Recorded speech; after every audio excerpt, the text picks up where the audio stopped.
tell me if it's working or not. Maybe outside. All right, I think we've worked out the bugs.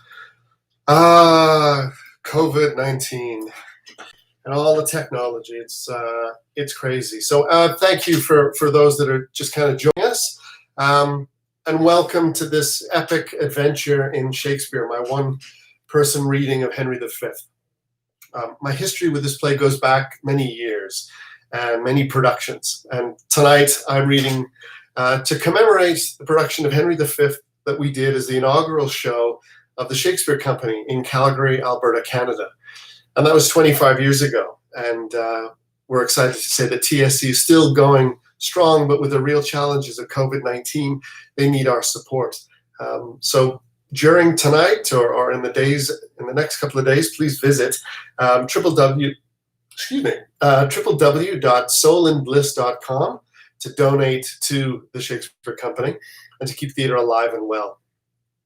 Just a couple of pieces of housekeeping before I start. The task of playing many characters from many countries is challenging, and I want to apologize in advance for my nominal / horrific French. And if a Scot becomes Irish or Welsh, that's not the intention. So if you can't watch the read in one sitting, it will be posted in its entirety on the YouTube channel. I also will be taking just a 2-minute intermission at Act 3, Scene 6. That's about halfway through. So sit back, get a glass of wine and or tea, and enjoy Henry V.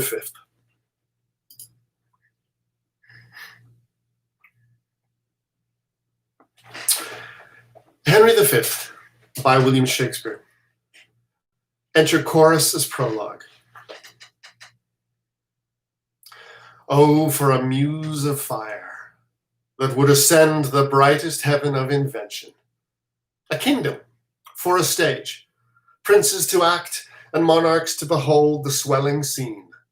And then should the warlike Harry, like himself, assume the port of Mars, and at his heels, leashed in like hounds, should famine, sword, and fire crouch for employment. But, pardon, gentles all, the flat, unraised spirits that hath dared on this unworthy scaffold to bring forth so great an object. Can this cockpit hold the vasty fields of France? Or may we cram within this wooden O the very casks that did affright the air at Agincourt? Oh, pardon, since a crooked figure may attest in little place a million. And let us ciphers to this great account on your imaginary forces work. Suppose within the girdle of these walls are now confined 2 mighty monarchies, whose high upreared and abutting fronts the perilous narrow ocean parts asunder. Piece out our imperfections with your thoughts, and into 1,000 parts divide one man, and make imaginary puissance. Think, when we talk of horses, that you see them printing their proud hoofs in the receiving earth. For 'tis your thoughts that now must deck our kings, carry them here and there, jumping o'er times, turning the accomplishment of many years into an hourglass. For the which supply, admit me chorus to this history, who prologue-like your humble patience pray, gently to hear, kindly to judge our play. Act 1.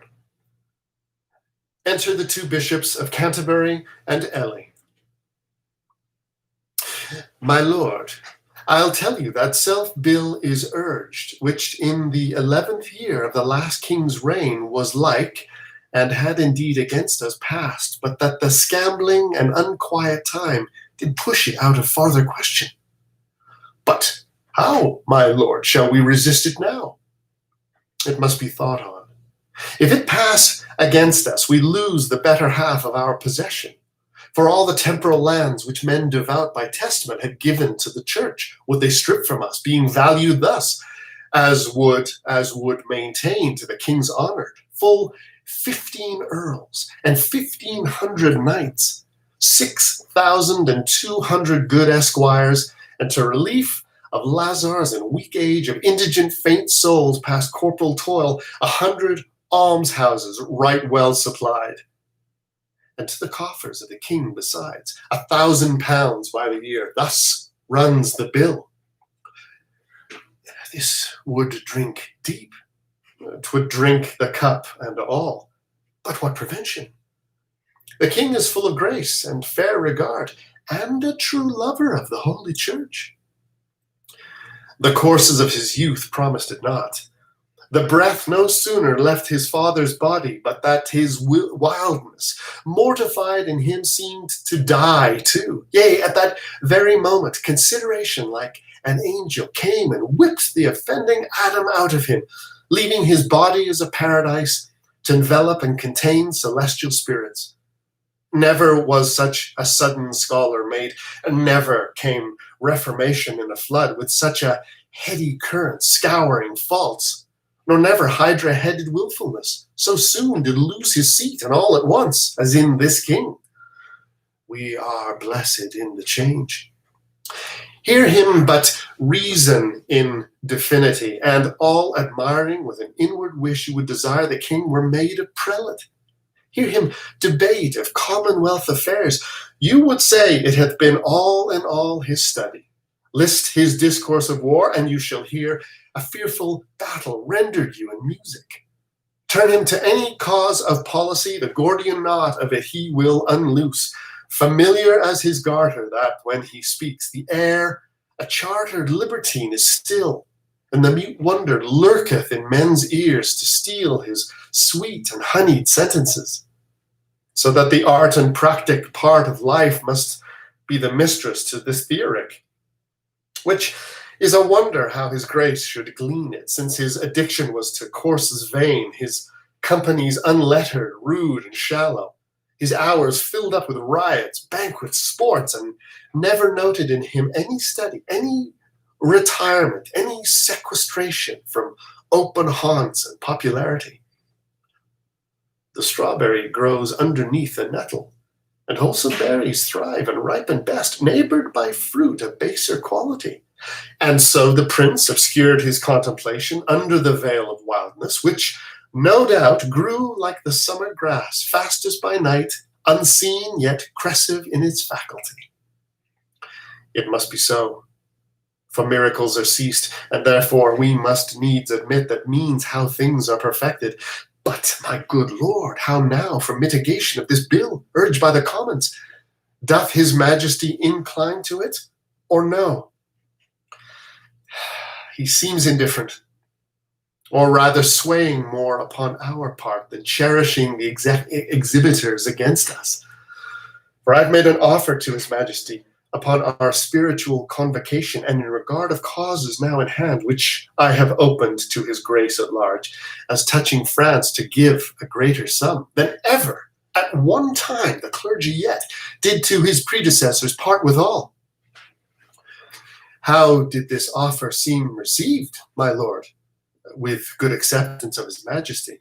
Save there was not time enough to hear, as I perceived his grace would fain have done, the severals and unhidden passages of his true titles to some certain dukedoms, and generally to the crown and seat of France, derived from Edward, his great-grandfather. What was the impediment that broke this off? The French ambassador upon that instant craved audience, and the hour, I think, is come to give him hearing. Is it 4 o'clock? It is. Then go we in to know his embassy, which I could with a ready guess declare before the Frenchmen speak a word of it. I'll wait upon you, and I long to hear it. They exit. Scene 2. Enter the King of England, Humphrey, Duke of Gloucester, Bedford, Clarence, Warwick, Westmoreland, and Exeter, with other attendants. Where is my gracious Lord of Canterbury? Not here in presence. Send for him, good uncle. Shall we call him the ambassador, my liege? Not yet, my cousin. We would be resolved before we hear him of some things of weight that tasks our thoughts concerning us in France. and to the 2 bishops of Canterbury and Ely. God and his angels guard your sacred throne and make you long become it. Sure, we thank you. My learned Lord, we pray you to proceed and justly and religiously unfold why the law Salic that they have in France or should not bar is in our claim. And God forbid, my dear and faithful Lord, that you should fashion rest or bow your reading or nicely charge your understanding soul with opening titles miscreate, whose right suits not in native colors with the truth. For God doth know how many now in health shall drop their blood in approbation of what your reverence shall incite us to. Therefore, take heed how you impawn our person, how you awake our sleeping sword of war. We charge you in the name of God, take heed. For never 2 such kingdoms did contend without much fall of blood, whose guiltless drops are every one a woe, a sore complaint against him whose wrongs gives edge unto the swords, that make such waste in brief mortality. Under this conjuration, speak, my Lord, for we will hear, note, and believe in heart that what you speak is in your conscience washed as pure as sin with baptism. Then hear me, gracious sovereign, and you peers that owe yourselves your lives and services to this imperial throne. There is no bar to make against your highness' claim to France, but this, which they produced from Pharamond, in terram salicam muleris ne succeedit. No woman shall succeed in Salic land, which Salic land the French unjustly glows to be the realm of France, and Pharamond the founder of this law and female bar. Yet their own authors faithfully affirm that the land Salic is in Germany, between the floods of Sala and of Elba, where Charles the Great, having subdued the Saxons, there left behind and settled certain French, who, holding in disdain the German women for some dishonest manners of their life, established then this law, to wit, no female should be inheritrix in Salic land, which Salic, as I said, twixt Elba and Sala, as is in this day in Germany called Meissen. Then doth it well appear the Salic law was not devised for the realm of France, nor do the French possess the Salic land until 420 years after defunction of King Pharamond, idly suppose the founder of this law, who died within the year of our redemption, 426, and Charles the Great subdued the Saxons and did seat the French beyond the river Sala in the year 805. Besides, their writers say, King Pepin, which deposed Childeric, did, as heir general, being descended of Blithild, which was daughter to King Clothaire, make claim and title to the crown of France. Hugh Capet, also, who usurped the crown of Charles the Duke of Lorraine, sole heir male of the true line and stock of Charles the Great, to find his title with some shows of truth, though in pure truth it was corrupt and not, conveyed himself as to the heir to the Lady Lingard, daughter to Charlemagne, who was the son to Louis the Emperor, and Louis the son of Charles the Great. Also King Louis X, who was sole heir to the usurper Capet, could not keep quiet in his conscience, wearing the crown of France, till satisfied that fair Queen Isabel, his grandmother, was lineal of the Lady Ermengar, daughter to Charles, the aforesaid Duke of Lorraine, by the which marriage the line of Charles the Great was reunited to the crown of France. So that, as clear as is the summer's sun, King Pepin's title, Hugh Capet's claim, King Louis, his satisfaction, all appear to hold in right and title of the female. So do the kings of France unto this day. Howbeit they would hold up this Salic law to bar your highness claiming from the female, and rather choose to hide them in a net than amply to embar their crooked titles, usurped from you and your progenitors. May I, with right and conscience, make this claim. The sin upon my head, dread sovereign, for in the book of Numbers it is writ, when the man dies, let the inheritance descend unto the daughter. Gracious Lord, stand for your own. Unwind your bloody flag. Look back into your mighty ancestors. Go, my dread Lord, to your great-grandsire's tomb, for whom you claim, invoke his warlike spirit and your great-uncle's, Edward the Black Prince, who on the French ground played a tragedy, making defeat on the full power of France, while his most mighty father on a hill stood smiling to behold his lion's whelp forage in blood of French nobility. Oh, noble English that could entertain with half their forces the full pride of France, and let another half stand laughing by, all out of work and cold for action. Awake, remembrance of these valiant dead, and with your puissant arm renew their feats. You are their heir, you sit upon their throne. The blood and courage that renowned them runs in your veins, and my thrice puissant liege is in the very May morn of his youth, ripe for exploits and mighty enterprises. Your brothers, kings and monarchs of the earth, do all expect that you should rouse yourself, as did the former lions of your blood. They know your grace hath cause and means and might. So hath your highness. Never king of England had nobles richer and more loyal subjects, whose hearts have left their bodies here in England, and lie pavilioned in the fields of France. Oh, let their bodies follow, my dear liege, with blood and sword and fire to win your right, in aid whereof we of the spirituality will raise your highness such a mighty sum as never did the clergy at one time bring into any of your ancestors. We must not only arm to invade the French, but lay down our proportions to defend against the Scot, who will make road upon us with all advantages. They of those marches, gracious sovereign, shall be a wall sufficient to defend our inland from the pilfering borders. We do not mean the coursing snatchers only, but fear the main indentment of the Scot, who hath been still a giddy neighbor to us.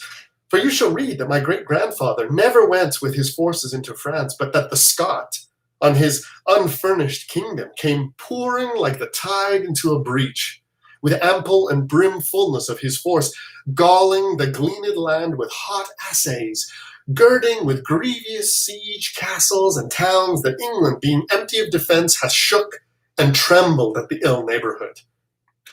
She hath been then more feared than harmed, my liege.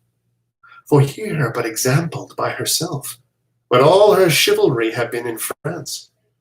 And she, a mourning widow of her nobles, she hath herself not only well defended, but taken and impounded as a stray the King of Scots, whom she did send to France, to fill King Edward's fames with prisoners, kings, and make her chronicle as rich with praise as is the ooze on bottom of the sea, with sunken wrack and sumless treasures.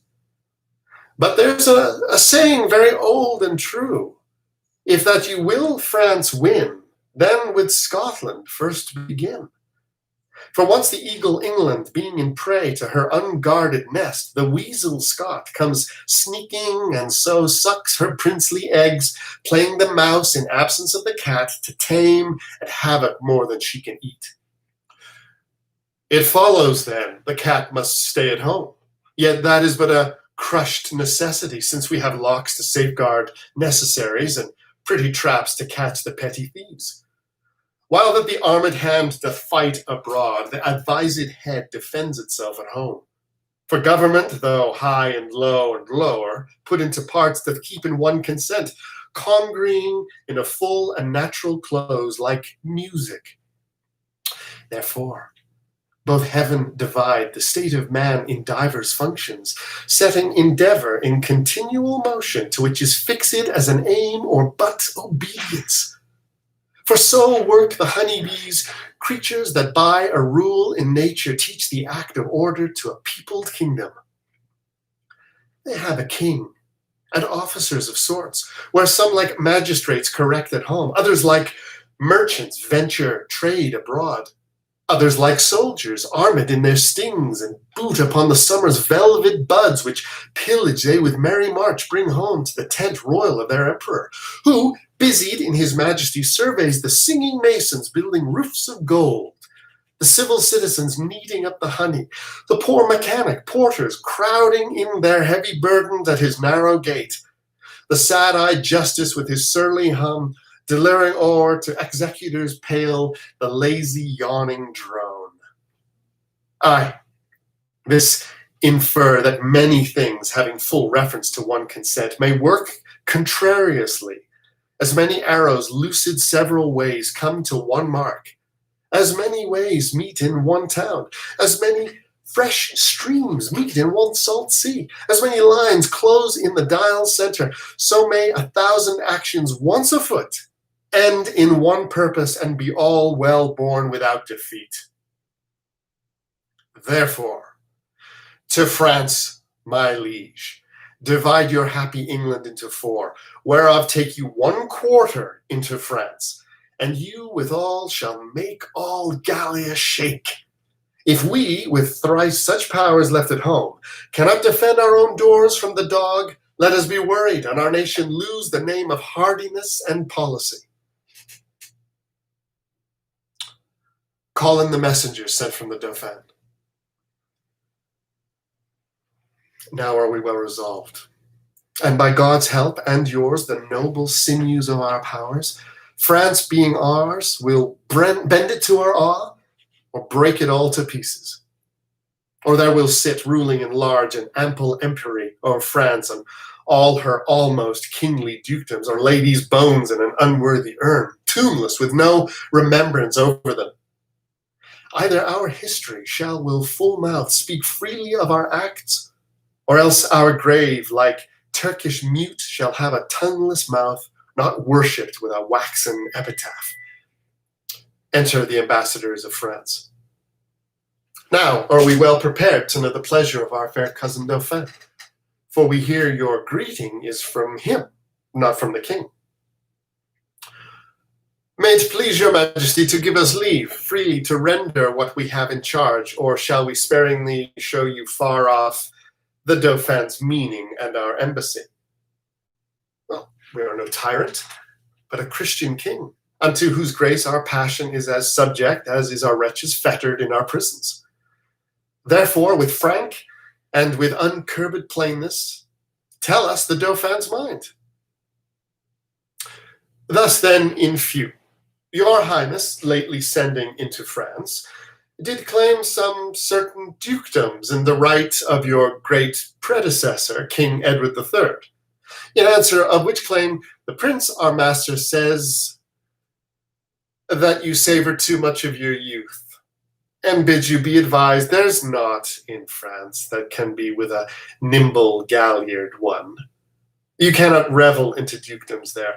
He therefore sends you meter for your spirit, this ton of treasure. In lieu of this, desires you let the dukedoms that you claim hear no more of you. This the Dauphin speaks. What treasure, uncle? Tennis balls, my liege. We are glad the Dauphin is so pleasant with us. His present and your pains we thank you for. When we have matched our rackets to these balls, we will, in France, by God's grace, play a set, shall strike his father's crown into the hazard. Tell him he hath made a match with such a wrangler, that all the courts of France will be disturbed with chases. And we understand him well, how he comes o'er us with our wilder days, not measuring what use we made of them. We never valued this poor seat of England, and therefore living hence to give ourselves to barbarous license, as 'tis ever common that men are merriest when they are from home. But tell the Dauphin I will keep my state, be like a king, and show my sail of greatness when I do rouse me in my throne of France. For that I have laid by my majesty, and plodded like a man for working days. But I will rise there with so full a glory that I will dazzle all the eyes of France. Yea, strike the Dauphin blind to look on us. And tell the pleasant prince, this mock of his hath turned his balls to gunstones, and his soul shall stand sore charged for the wasteful vengeance that shall fly with them. For many 1,000 widows shall this his mock out of their dear husbands. Mock mothers from their sons, mock castles down, and some are yet ungotten and unborn that shall have cause to curse the Dauphin's scorn. But this lies all within the will of God, to whom I do appeal, and in whose name tell you, the Dauphin, I am coming on, to venge me as I may, and to put forth my rightful hand in a well-hallowed cause. So get you hence in peace, and tell the Dauphin his jest will savour but of shallow wit, when thousands weep more than did laugh at it. Convey them with safe conduct. Fare you well. Ambassadors exit. But this was a merry message. We hope to make the sender blush at it. Therefore, my lords, omit no happy hour that may give furtherance to our expedition. For we have now no thought in us but France, save those to God that run before our business. Therefore, let our proportions for these wars be soon collected, and all things thought upon that may, with reasonable swiftness, add more feathers to our wings. For God before will chide this Dauphin at his father's door. Therefore, let every man now task his thought, that this fair action may on foot be brought. Flourish, they exit. Act 2. Now all the youth of England are on fire, and silken dalliance in the wardrobe lies. Now thrive the armours, and honour's thought reigns solely in the breast of every man. They sell the pasture now to buy the horse, following the mirror of all Christian kings with winged heels as English Mercuries. For now sits expectation in the air, and hides a sword from hilts unto the point, with crowns imperial, crowns and coronets promised to Harry and his followers. The French, advised by good intelligence of this most dreadful preparation, shake in their fear, and with pale policy seek to divert the English purposes. O England, model to thy inward greatness, like little body with a mighty heart, what mightst thou do that honour would thee do? Were all thy children kind and natural? But see, thy fault France hath in thee found out a nest of hollow bosoms, which he fills with treacherous crowns, and 3 corrupted men, one Richard, Earl of Cambridge, and the second Henry, Lord Scroop of Masson, and the third Sir Thomas Grey, Knight of Northumberland, have for the guilt of France, oh, guilt indeed, confirmed conspiracy with fearful France, and by their hands this grace of kings must die, if hell and treason hold their promises, ere he take ship for France, and in Southampton linger your patience on, and will digest the abuse of distance, force a play. The sum is paid, the traitors are agreed, the king is set from London, and the scene is now transported, gentles, to Southampton. There is the playhouse now, there must you sit, and thence to France shall we convey you safe, and bring you back, charming the narrow seas to give you gentle passage. For if we may, we'll not offend one stomach with our play, but till the king come forth, and not till then, unto Southampton do we shift our scene. Enter Corporal Nym and Lieutenant Bardolph. Well met, Corporal Nym. Good morrow, Lieutenant Bardolph. What ancient pistol and you friends yet? For my part, I care not. I say little, but when time shall serve, there shall be smiles. But that shall be as it is. I dare not fight, but I will wink and hold out mine iron. It is a simple one. But what though? It will toast cheese, and it will endure cold as another man's sword will, and there's an end. I will bestow a breakfast to make you, friends, and we'll be all 3 sworn brothers to France. Let it be so, good Corporal Nym. Faith, I will live so long as I may, that's the certain of it. When I cannot live any longer, I will do as I may. That is my rest, and that is the rendezvous of it. It is certain, Corporal, that he is married to Nell Quickly, and certainly she did you wrong, for you were troth plight to her. I cannot tell. Things must be as they may. Men may sleep, and they may have their throats about them at that time, and some knives have edges. It must be as it may. Though Patience be a tired mare, yet she will plod. There must be conclusions. Well, I cannot tell. Enter Pistol and hostess quickly. Here comes ancient Pistol and his wife. Corporal, be patient here. How now, mine host Pistol? Base tyke, call'st thou me host? Now by this hand I swear I scorn the term, nor shall my knell keep lodgers.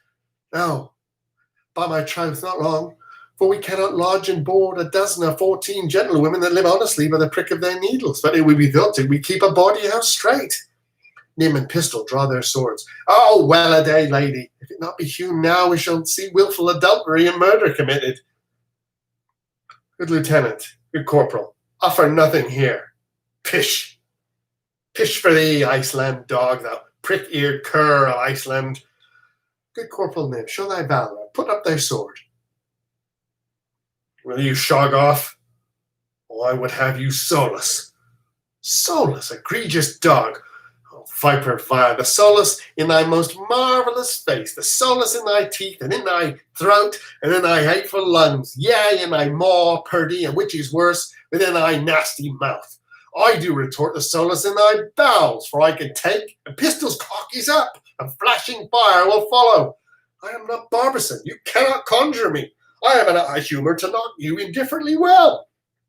If you grow foul with me, Pistol, I will scour you with my rapier as I may, in fair terms. If you would walk off, I would prick your guts a little in good terms as I may, and that's the humour of it. Oh, braggart, violent, damp, furious, white! The grave doth gape, and doting death is near, therefore exhale. Hear me what I say. He that strikes the first stroke, I'll run him up to the hilt, as I am a soldier. He draws. An oath of mickle might and fury shall abate. Pistol and Nym, and then Bardolph sheathe their swords. Give me thy fist, thy forefoot to give me. Thy spirits are most tall. Oh, I will cut thy throat one time or other in fair terms. That is the humour of it. Gorge, that is the word. I defy thee again, O hound of Crete. Think'st thou my spouse to get? No, to the spittle go, and from the powdered tubbing of my infamy fetch forth the lazard kind of crescent kind, doll's tear sheet, she by name, and her a spouse. I have, and I will hold the quondam quickly, for the only she and Parker, there's enough too. Go to! Enter the boy. My host, Pistol, you must come to my master, and your hostess. He's very sick and would to bed. Good Bardolph, put thy face between the sheets and do the office of a warming pan. Faith, he's very ill. Away, you rogue! By my troth, he'll yeed the crow a pudding one of these days. He has killed his heart. Good husband, come home presently. She exits with the boy. Come, shall I make you two friends? We must to France together. Why the devil should we keep knives to cut one another's throats? Let floods o'erswell and fiends for food howl on. You'll pay me the 8 shillings I won of you at betting? Base is the slave that pays. That now I will have, and that's the humour of it. As manhood shall compound, push home! They draws his sword. By this sword! He that makes the first thrust, I'll kill him. By the sword, I will! Sheathing his sword. Sword is an oath, and oaths must have their course. Corporal Nym and thou will be friends. Be friends. And thou wilt not? Why then be enemies with me too. Prithee, put up. A noble shalt thou have, and present pay and liquor likewise I will give to thee, and friendship shall combine, and brotherhood. I'll live by Nym, and Nym shall live by me. Is not this just? For I shall sutler be unto the camp, and profits will accrue. Give me thy hand. I shall have my noble, in cash most justly paid. Well then, that's the humour of it. Nym and Bardolph sheathe their swords. Enter the hostess. As ever you come of women coming quickly to Sir John. Oh, poor heart, he's so shaped of a burning quotidian tertian, it is most lamentable to behold. Sweet men, come to him. The king hath run bad humours on the night. That's the even of it. Nym, thou spoke the right. His heart is fracted and corroborate. The king is a good king, but it must be as it may. He passes some humours and careers. Let us condole the night, for lambkins we will live. They exit. Scene 2. Enter Exeter, Bedford, and Westmoreland. For God, his grace is bold to trust these traitors. They shall be apprehended by and by. How smooth and even they do bear themselves, as if allegiance in their bosoms sat crowned with faith and constant loyalty. The king hath note of all that they intend by interception, which they dream not of. Nay, but the man that was his bedfellow, whom he had dulled and cloyed with gracious favours, that he should for a foreign purse so sell his sovereign's life to death and treachery. Sound of trumpets, enter the King of England, Scroop, Cambridge, and Grey. Now sits the wind fair, and we will aboard. My lord of Cambridge, and my kind lord of Massam, and you, my gentle knight, give me your thoughts. Think you not that the powers we bear with us will cut their passage through the force of France, doing the execution and the act for which we have in head assembled them? No doubt, my liege, if each man do his best. I doubt not that. Since we are well persuaded, we carry not a heart with us from hence, that grows not in a fair consent with ours, nor leave not one behind that doth not wish success and conquest to attend on us. Never was monarch better feared and loved than is your majesty. There is not, I think, a subject that sits in a heart grief and uneasiness under the sweet shade of your government. True, those that were your father's enemies have steeped their galls in honey and do serve you with hearts creative, duty, and of zeal. We therefore have great cause of thankfulness, and shall forget the office of our hand sooner than quittance of desert and merit according to the weight and worthiness. So service shall with steeled sinews toil, and labour shall refresh itself with hope to do your grace incessant services. We judge no less. Uncle of Exeter, enlarge the man committed yesterday that railed against our person. We consider it was excess of wine that set him on, and on his more advice we pardon him. That's mercy, but too much security. Let him be punished, sovereign, lest example breed by his sufferance more such of a kind. Oh, let us yet be merciful. So may your highness, and yet punish too. Sir, you show great mercy if you give him life after the taste of much correction.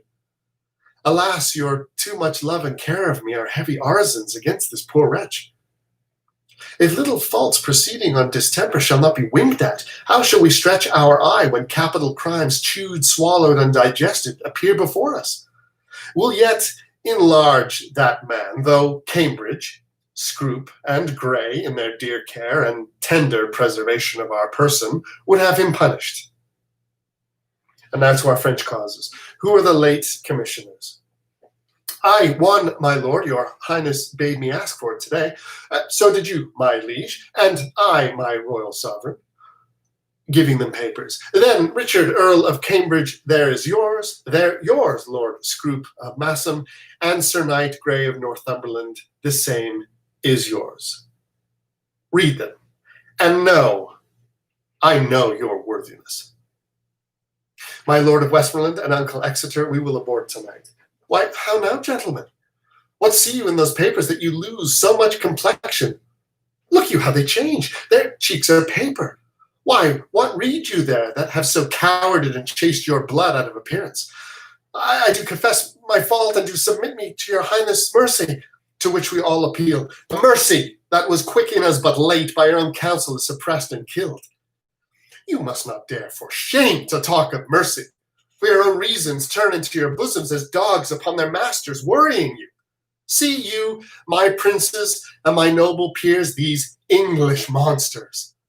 My lord of Cambridge here, you know how apt our love was to accord, to furnish him with all appurtenance belonging to his honor, and this man hath for a few light crowns lightly conspired and sworn to the practices of France to kill us here in Hampton. To the which this knight, no less for bounty bound to us than Cambridge's, hath likewise sworn. But oh, what shall I say to thee, Lord Scroop, thou cruel, ingrateful savage, and inhuman creature? Thou that didst bear the key of all my counsels, that knewest the very bottom of my soul, that almost might has coined me into gold, wouldst thou have practiced on me for thy use? May it be possible that fortune higher could out of thee extract one spark of evil that might annoy my finger. 'Tis so strange that thou, the truth of it, stands off as gross as black and white, my eye will scarcely see it. Treason and murder ever kept together, as two yoke devils sworn to either's purpose, working so gracefully in a natural cause that admiration did not whoop at them. But thou, against all proportion, didst bring in wonder to wait on treason and on murder. And whatsoever cunning fiend it was that wrought upon thee so preposterously hath got the voice in hell for excellence. All other devils that suggest by treasons do botch and bungle up damnation with patches, colors, and with forms being fetched from glistering semblances of piety. But he that tempered thee, bade thee stand up, gave thee no instance why thou shouldst do treason, unless to dub thee with the name of traitor. If that same demon that had gulled thee thus should with his lion gait walk the whole world, he might return to vasty Tartar back and tell the regents, I can never win a soul so easy as that Englishman's. Oh, how hast thou with jealousy infected the sweetness of affiance? Show men dutiful? Why, so didst thou. Seem they grave and learned? Why, so didst thou. Come they of noble family? Why, so didst thou. Seem they religious? And why, so didst thou. Or are they spare in diet, free from the gross passion, or of mirth, or anger, constant in spirit, not swerving with the blood, garnished and decked in modest compliment, not working with the eye without the ear, and but in purged judgment, trusting neither? Such and so finely bolted didst thou seem, and thus thy fall hath left a kind of blot to mark the full-fraught man, and best endued with some suspicion. I will weep for thee. For this revolt of thine, methinks, is like another fall of man. Their faults are open. Arrest them to the answer of the law, and God acquit them of their practices. I arrest thee of high treason by the name of Richard, Earl of Cambridge. I arrest thee of high treason by the name of Henry, Lord Scroop of Massam. I arrest thee of high treason by the name of Thomas Grey, Knight of Northumberland. Our purposes God justly hath discovered, and I repent my fault more than my death, which I beseech your highness to forgive, although my body pay the price of it. For me the gold of France did not seduce, although I did admit it as a motive, the sooner to effect what I intended. But God be thanked for prevention, which I in sufferance heartily will rejoice, beseeching God and you to pardon me. Never did faithful subject more rejoice at the discovery of most dangerous treason than I do at this hour joy o'er myself. Prevented from a damned enterprise, my fault, but not my body, pardon sovereign. God quit you in his mercy. Hear your sentence. You have conspired against our royal person, joined with an enemy proclaimed, and from his coffers received the golden earnest of our death, wherein you would have sold your king to slaughter, his princes and his peers to servitude, his subjects to oppression and contempt, and his whole kingdom into desolation. Touching our person seek we no revenge, but we our kingdom's safety must so tender, whose ruin you have sought, that to her laws we do deliver you. Get you therefore hence, poor miserable wretches to your death, the taste whereof God of his mercy give you patience to endure, and true repentance of all your dear offenses. Bear them hence. They exit under guard. Now, lords, for France, the enterprise whereof shall be to you as us, like glorious, we doubt not of a fair and lucky war, since God so graciously hath brought to light this dangerous treason lurking in our way to hinder our beginnings. We doubt not now, but every rub is smoothed on our way. Then forth, dear countrymen, let us deliver our puissance into the hand of God, putting it straight in exhibition. Cheerly to see the signs of war advance. No king of England, if not king of France, flourish. They exit.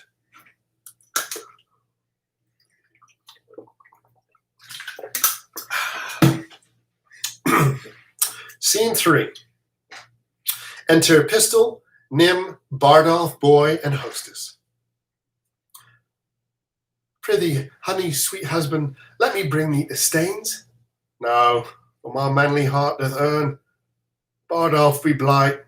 Nym, rouse thy vaunting veins. Boy, bristle thy courage up. For Falstaff, he is dead, and we must earn, therefore.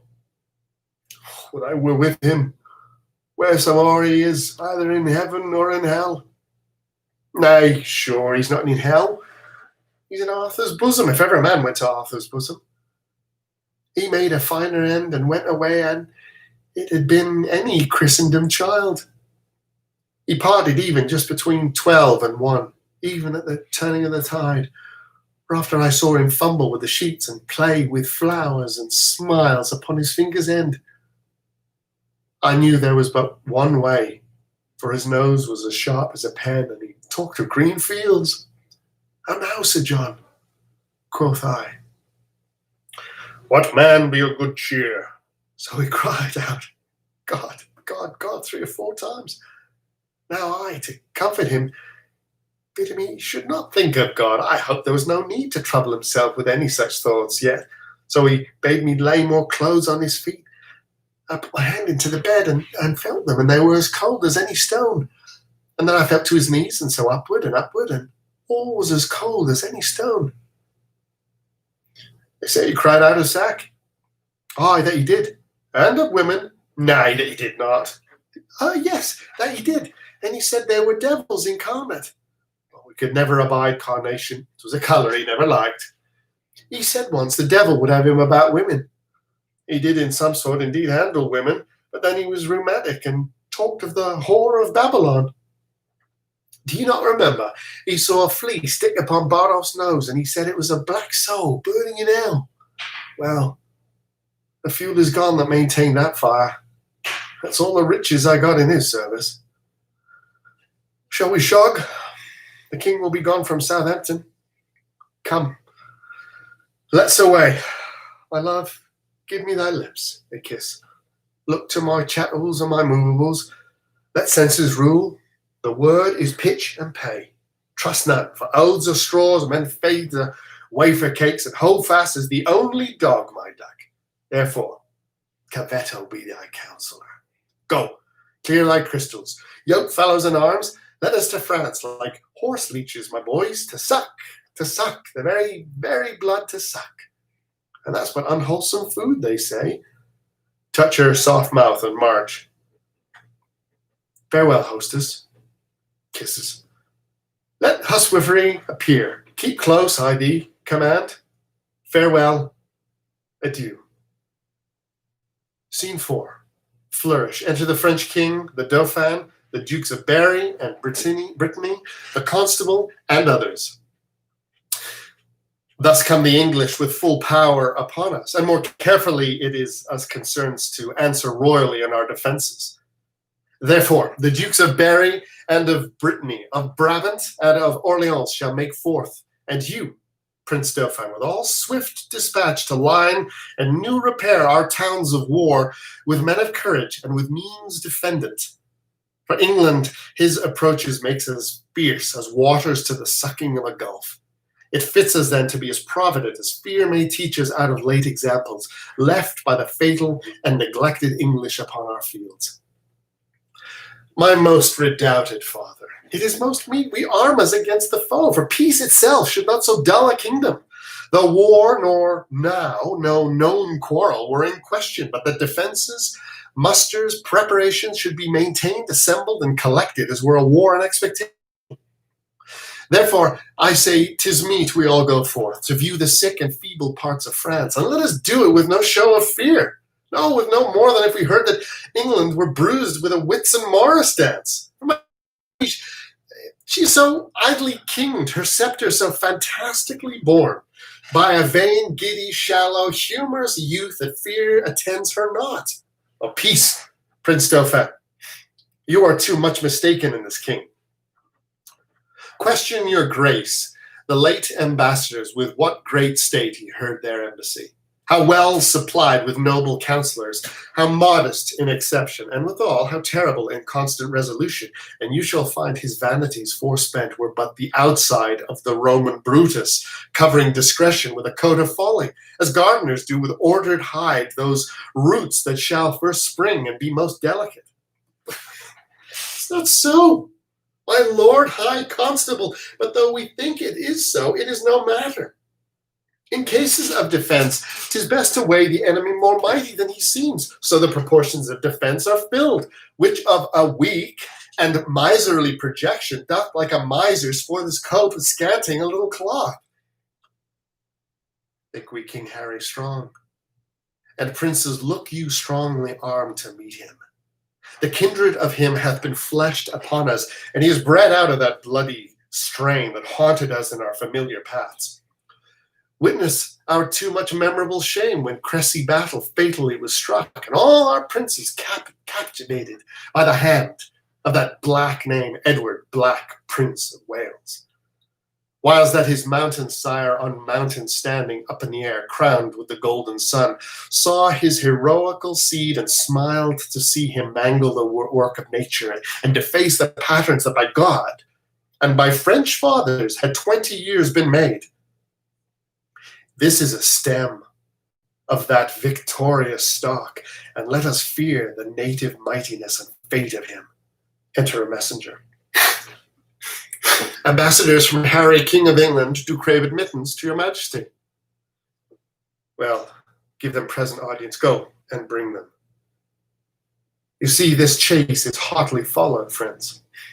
Turn head and stop pursuit, for coward dogs must spend their mouths when what they seem to threaten runs far before them. Good, my sovereign, take up the English short, and let them know of what a monarchy you are the head. Self-love, my liege, is not so vile a sin as self-neglecting. Enter Exeter with lords and attendants. King of France. From our brother of England? From him, and thus he greets your majesty. He wills you, in the name of God Almighty, that you divest yourself and lay apart the borrowed glories that by gift of heaven, by law of nature and of nations, longs to him and to his heirs, namely the crown, and all wide-stretched honours that pertain by custom and the ordinance of times unto the crown of France. That you may know 'tis no sinister, no, nor awkward claim, picked from the wormholes of long-vanished days, nor from the dust of old oblivion raked, he sends you this most memorable line. In every branch turn demonstrative, letting you overlook this pedigree, and when you find him evenly derived from his most famed of famous ancestors, Edward III, he bids you then resign your crown and kingdom indirectly held from him, the native and true challenger. Or else what follows? Bloody constraint. For if you hide the crown, even in your hearts, there will he rake for it. Therefore, in fierce tempest is he coming, in thunder and in earthquake, like a Jove, that if requiring fail, he will compel and bids you, in the bowels of the Lord, deliver up the crown and to take mercy on the poor souls for whom this hungry war opens his vasty jaws, and on your head turning his widow's tears, the orphan's cries, the dead men's blood, the privied maiden's groans for husbands, fathers, and betrothed lovers that shall be swallowed in this controversy. This is his claim, his threatening, and my message. Unless the dolphin be in presence here, to whom expressly I bring greeting to, for us we will consider of this further. Tomorrow shall you bear our full intent back to our brother of England. For the Dauphin, I stand here for him. What to him from England? Scorn and defiance, slight regard, contempt, and anything that may not misbecome the mighty sender doth he prize you at. Says my king, and if your father's highness do not, in grant of all demands at large, sweeten the bitter mock you sent his majesty, He'll call you to so hot an answer of it that caves and woomy voltages of France shall chide your trespass and return your mock in second accent of his ordinance. Say, if my father rendered fair return, it is against my will, for I desire nothing but odds with England. To that end, as matching to his youth and vanity, I did present him with the Paris balls. You'll make your Paris Louvre shake for it. We're at the mistress court of mighty Europe. And be assured you'll find a difference, as we his subjects have in wonder found, between the promise of his greener days and these he masters now. Now he waits time, even to the utmost grain, that you shall read in your own losses if he stay in France. Tomorrow shall you know our mind at full flourish.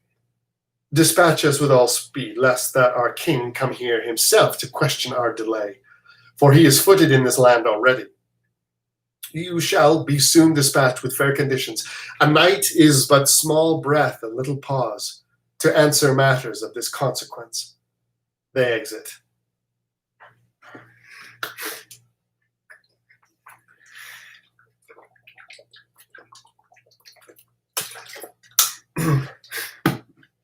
Okay, Act 3. Chorus. Thus with imagined wing our swift scene flies in motion of no less celerity than that of thought. Suppose that you have seen the well-appointed king at Dover appear, embark his royalty, and his brave fleet with silken streamers, the young Phoebus fanning, play with your fancies, and in them behold upon the hempen tackle shipboys climbing. Hear the shrill whistle which doth order give to sounds confused. Behold the threatened sails borne with the invisible and creeping wind. Draw the huge bottoms through the furrowed sea, breasting the lofty surge. Oh, do but think you stand upon the rivage and behold a cry of the inconstant billows dancing. For so appears this fleet majestical holding due course to Harfleur. Follow, grapple your minds to a sternage of this navy, and leave your England as dead midnight still, guarded with grandsires, babies, and old women, either past or not arrived to pith and puissance.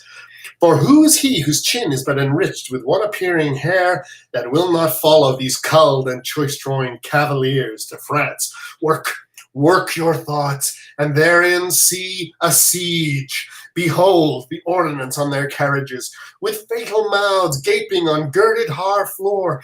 Suppose the ambassador from the French comes back, tells Harry that the king doth offer him Catherine his daughter, and with her to dowry some petty unprofitable dukedoms.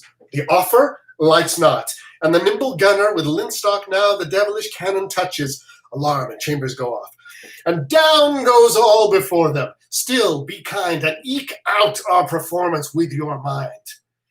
Scene 1. Enter the King of England, Exeter, Bedford, Gloucester. Alarm! Enter soldiers with scaling ladders at Harfleur. Once more to the breach, dear friends, once more, or close the wall up with our English dead. In peace, there's nothing so becomes a man as modest stillness and humility. But when the blast of war blows in our ears, then imitate the action of the tiger. Stiffen the sinews, commune up the blood, disguise fair nature with hard favored rage. Then lend the eye a terrible aspect. Let it pry through the portage of the head like the brass cannon. Let the brow o'erwhelm it as fearfully as doth a galled rock, or hang and jutty his confounded base, swilled with a wild and wasteful ocean. Next, set the teeth, and stretch thou nostril wide. Hold hard the breath, and bend up every spirit to his full height. On, you noble English, whose blood is set from fathers of war-proof. Fathers that, like so many Alexanders, have in these parts fought from morn till even, and sheathed their swords for lack of argument. Dishonor not your mothers. Now attest by that those whom you call fathers did beget you. Be copy now to men of grosser blood, and teach them how to war. And you, good yeoman, whose limbs were made in England, show us here the mettle of your pasture. Let us swear that you are worth your breeding, which I doubt not. For there is none of you so mean and base, which hath not noble lustre in your eyes. I see you stand like greyhounds in the slips, straining upon the start. The game's afoot. Follow your spirit, and upon this charge cry God for Harry, England, and St. George. Alarm and chambers go off. They exit.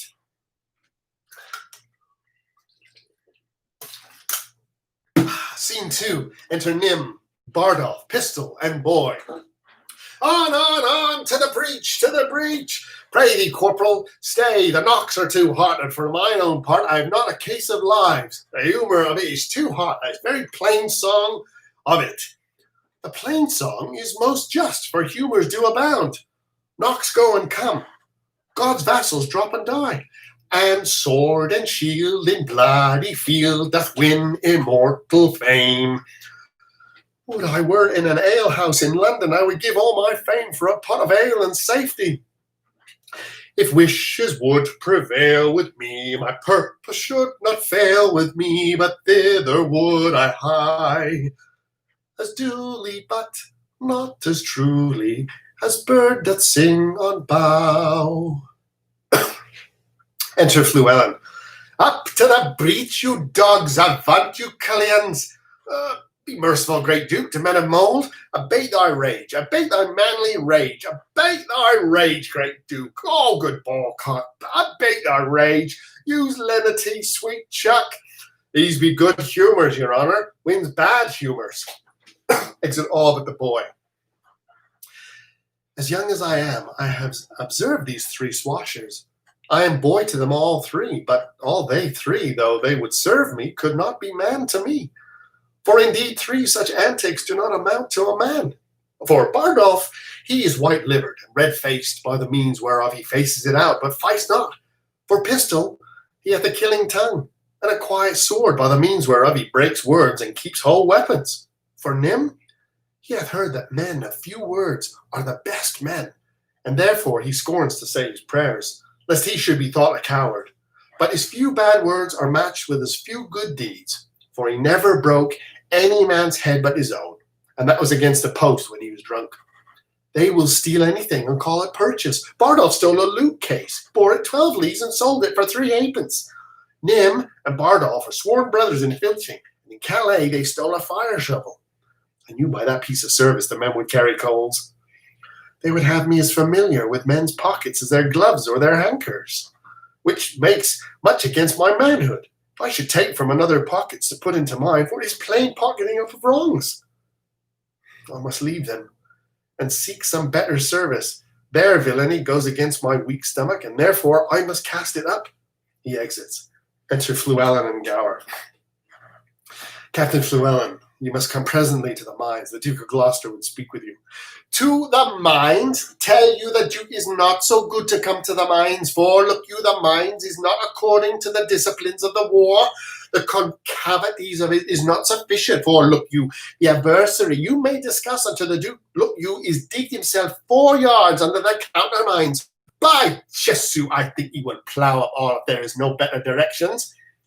The Duke of Gloucester, to whom the order of the siege is given, is altogether directed by an Irishman, a very valiant gentleman in faith. It is Captain MacMorris, is it not? I think it be. Oh, by Jesu, he is an ass. As in the world, I will verify as much in his beard. He has no more directions in the true disciplines of the wars, look you, of the Roman disciplines, than is a puppy dog. Enter Captain MacMorris and Captain Jamie. Here he comes, and the Scots captain, Captain Jamie, with him. Captain Jamie is a marvellous, favourable gentleman that is certain, and of great expedition and knowledge in the ancient wars, upon my particular knowledge of his directions. By Jesu, he will maintain his argument as well as any military man in the world in the disciplines of the pristine wars of the Romans. I say good day, Captain Fluellen. God unto your worship, good Captain James. How now, Captain MacMorris? Have you quit the mines? Have the pioneers given o'er? By Christ, lass, till done. The work is given over. The trumpet sound the retreat. By my hand I swear, and my father's soul, the work is ill done. It is give over. I blowed up the town, so Christ save me in an hour. Oh, 'tis ill done. 'Tis ill done. By my hand, 'tis ill done. Captain MacMorris, I beseech you now, will you vouchsafe me, look you, a few disputations with you as partly touching or concerning the disciplines of the wars, the Roman wars? in the way of argument, look you, and friendly communication, partly to satisfy my opinion, and partly for the satisfaction, look you, of my mind, as touching the direction of the military discipline. That is the point. It shall be very good faith, both captains both, and I shall quit you with good leave as I may occasion one. What shall I marry? It's no time to discourse, so Christ save me. The day is hot, and the weather and the wars, and the king and the dukes. It's no time to discourse. The town is besieged, and the trumpet calls us to the breach, and we talk, and by Christ do nothing. It's shame for us all. God save me. It's shame to stand still. It is a shame by my hand, and there's throats to be cut, and works to be done, and there's nothing done, so Christ save me, la. By the mess, these eyes of mine take themselves to slumber, and in good service I'll gain the ground for it, go to death. Not pay it as valorously as I may, that shall I surely do. That is the brief and the long. Aye, that is full fine hearts and question between you twain. Captain MacMorris, I think, look you, under your correction, there is not many of your nation. Of my nation, what is my nation? It's a villain, and a bastard, and a knave, and a rascal. What is my nation? Who talks of my nation? Look you, if you take the matter otherwise, that is meant, Captain MacMorris, peradventure, I shall think you do not use me with that affability as indiscretion you ought to use me. Look you, being as good a man as yourselves, both in the disciplines of the war and in the derivation of my birth and in other particularities. I do not know you so good a man as myself, so Christ save me, I'll cut off your head. Gentlemen both, you will mistake each other. That's a foul fault. The town sounds a parley. Captain MacMorris, when there is more better opportunity to be required, look you, I will be so bold as to tell you I know the disciplines of war, and there is an end. They exit. Scene 3. Enter the King of England and all his train before the gates. To the men of Harfleur. How yet resolved the governor of the town? This is the latest parle we will admit. Therefore, to our best mercy give yourselves, or like to men proud of destruction, defy us to our worst. For as I am a soldier, a name that in my thoughts becomes me best, if I begin the battery once again, I will not leave the half-achieved Harfleur till in her ashes she lie buried. The gates of mercy shall be all shut up, and the fleshed soldier, rough and hard of heart, in liberty a bloody hand, shall range with conscience wide as hell, mowing like grass your fresh fair virgins and your flowering infants. What is it then to me if impious war, arrayed in flames like to the prince of fiends, do with his smirched complexion all fell feats and linked to waste and desolation? What is it to me, when you yourselves are cause, if your pure maidens fall into the hand of hot and forcing violation? What reign can hold licentious wickedness when down the hill he holds his fierce career? We may as bootless spend our vain command upon the enraged soldier and their spoil, and send precepts to the Leviathan to come ashore. Therefore, you men of Harfleur, take pity of your town and of your people. Whilst yet my soldiers are in my command, whilst yet the cool and temperate wind of grace o'erblows the filthy and contagious clouds of heady murder, spoil, and villainy. If not, why in a moment look to see the blind and bloody soldier with foul hand desire the locks of your shrill, shrieking daughters? Your fathers taken by the silver beards and their most reverend heads dashed to the walls. Your naked infants spitted upon pikes, whilst the mad mothers with their howls confused do break the clouds as did the wives of Jury at Herod's bloody hunting slaughter men. What say you? Will you yield and this avoid? Or guilty in defense be thus destroyed? Enter the governor. Our expectation hath this day an end. The Dauphin whom of succors we entreated returns us that his powers are yet not ready to raise so great a siege. Therefore, great king, we yield our town and lives to thy soft mercy. Enter our gates, dispose of us and ours, for we no longer are defensible. Open your gates. Come, Uncle Exeter. Go you, and enter Harfleur. There remain and fortified strongly against the French. Use mercy to them all for us, dear uncle. The winter coming on and sickness growing upon our soldiers, we will retire to Calais. Tonight in Harfleur will we be your guest. Tomorrow for the march are we addressed. Flourish, enter town. Scene 4.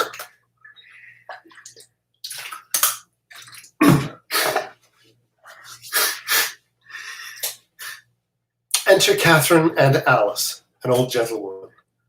Alice, tu étais Angleterre et tu parlais bien langage? Un peu, madame. Je te prie, monseigneur. Il fait je apprenne et parler. Comment appelez-vous le man en anglais? Elle appelait the hand. The hand. Et les doigts. Les doigts, ma foi, j'oublie les doigts. Mais je souviendrai les doigts. Je pense qu'ils sont appelés de fingers. Oui, the fingers. La main, the hand.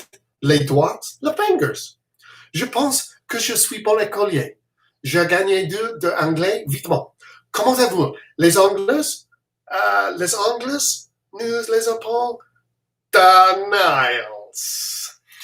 The Niles. Écoutez, des mots, je parlez-vous de hand, de fingers, de Niles. C'est bien dit, madame. Il est fort bon anglais. Dis-moi l'anglais pour les bras. De arm, madame. Et les coudes, de elbow. De elbow. Je me fais la répétition de tout mon cuvu, mon après présent. Il est trop de fil, madame, quand je pense. Excusez-moi, Alice, écoutez. De hand, de finger, de nails, de arm, de bilbo. De elbow, madame. Oh, Seigneur Dieu, j'oublie de elbow. Comment appelez-vous l'école? Du nick, madame. Du nick est les montants. De chin. De sin, l'école de nick, les montants de sin. Oh, c'est votre nom, en vérité prononcée. Les montants si droits que les natifs Angleterre. Je n'ai doute pour apprendre pour la Grèce les dieux et on prend de temps. Oh, n'avez-vous déjà oublié si je vous enseigne? Non. Je récitais et vous promptement.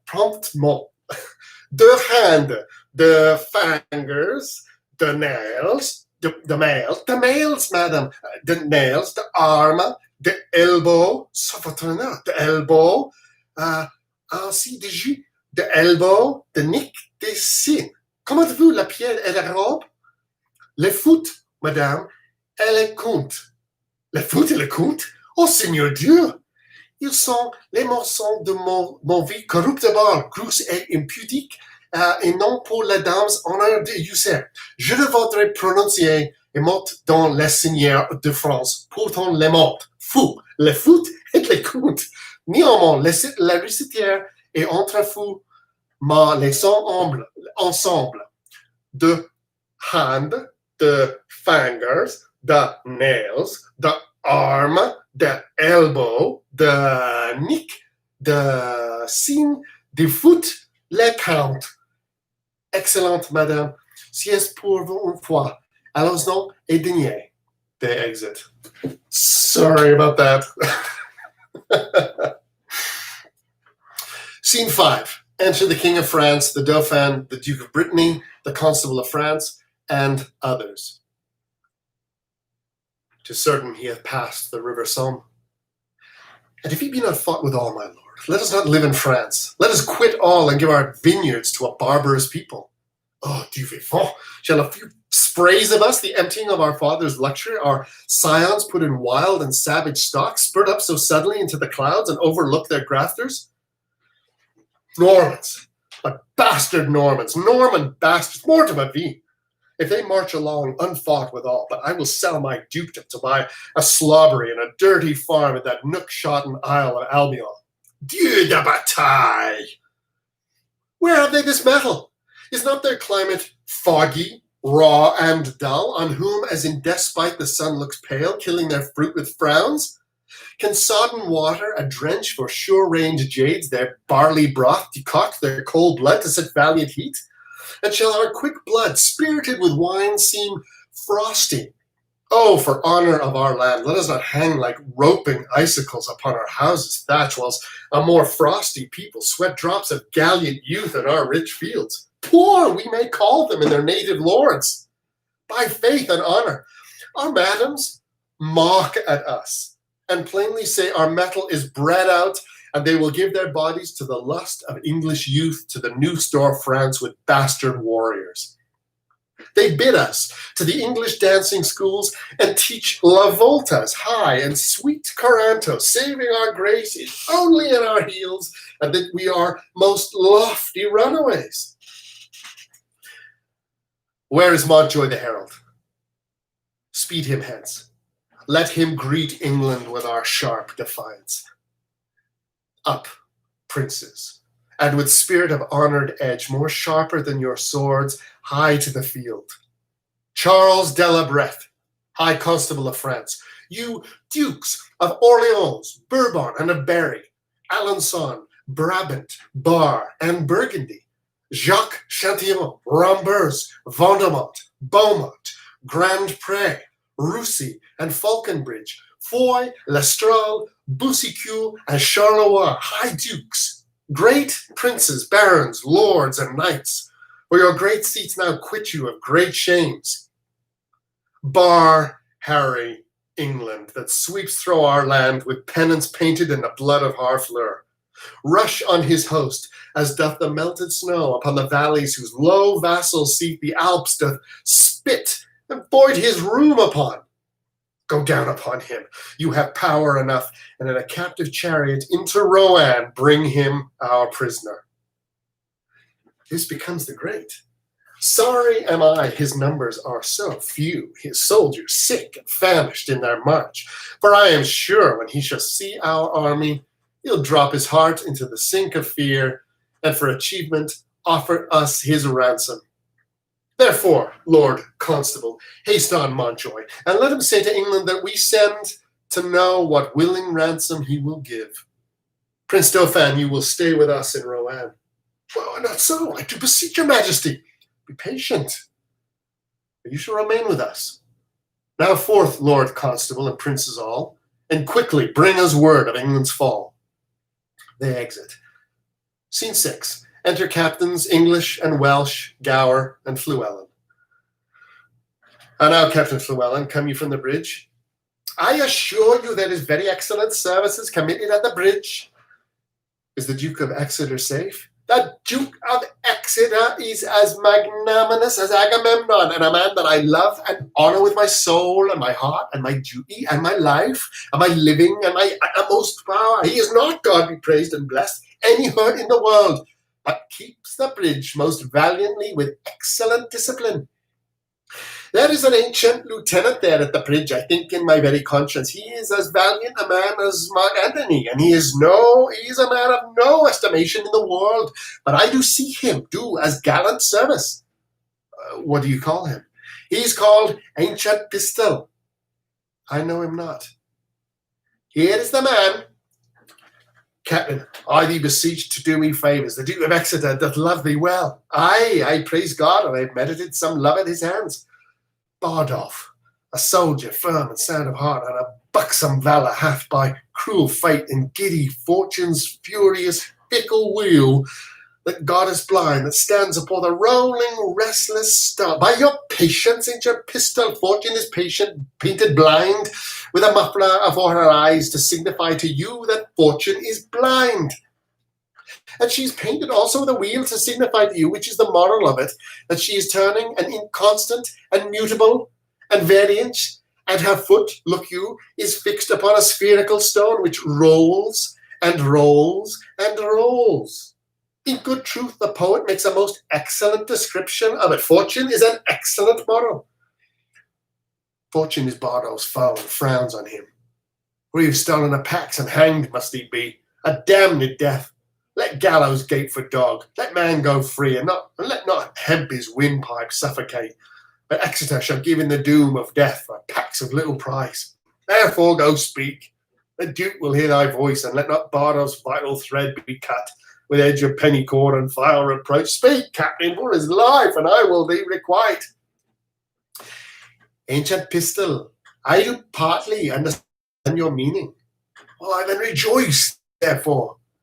Certainly, ancient, it is not a thing to rejoice at. For if, look you, he were my brother, I would desire the Duke to use his good pleasure and put him to execution.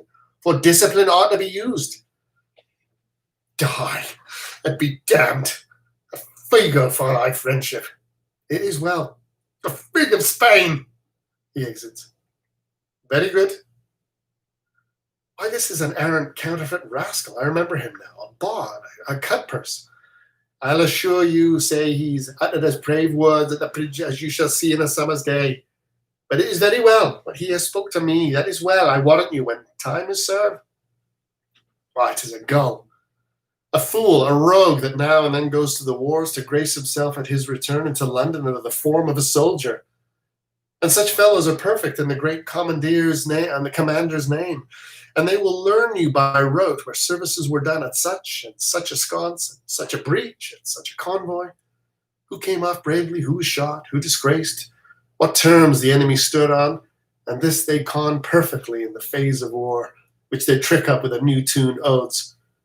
And what a beard of the general's cut and a horrid suit of the camp will do among foaming bottles and ale-washed wits is wonderful to be thought on. But you must learn to know such slanders of the age, or else you may be marvelously mistook. I tell you what, Captain Gower, I do perceive he is not the man that he would gladly make show to the world he is. If I find a hole in his coat, I will tell him my mind.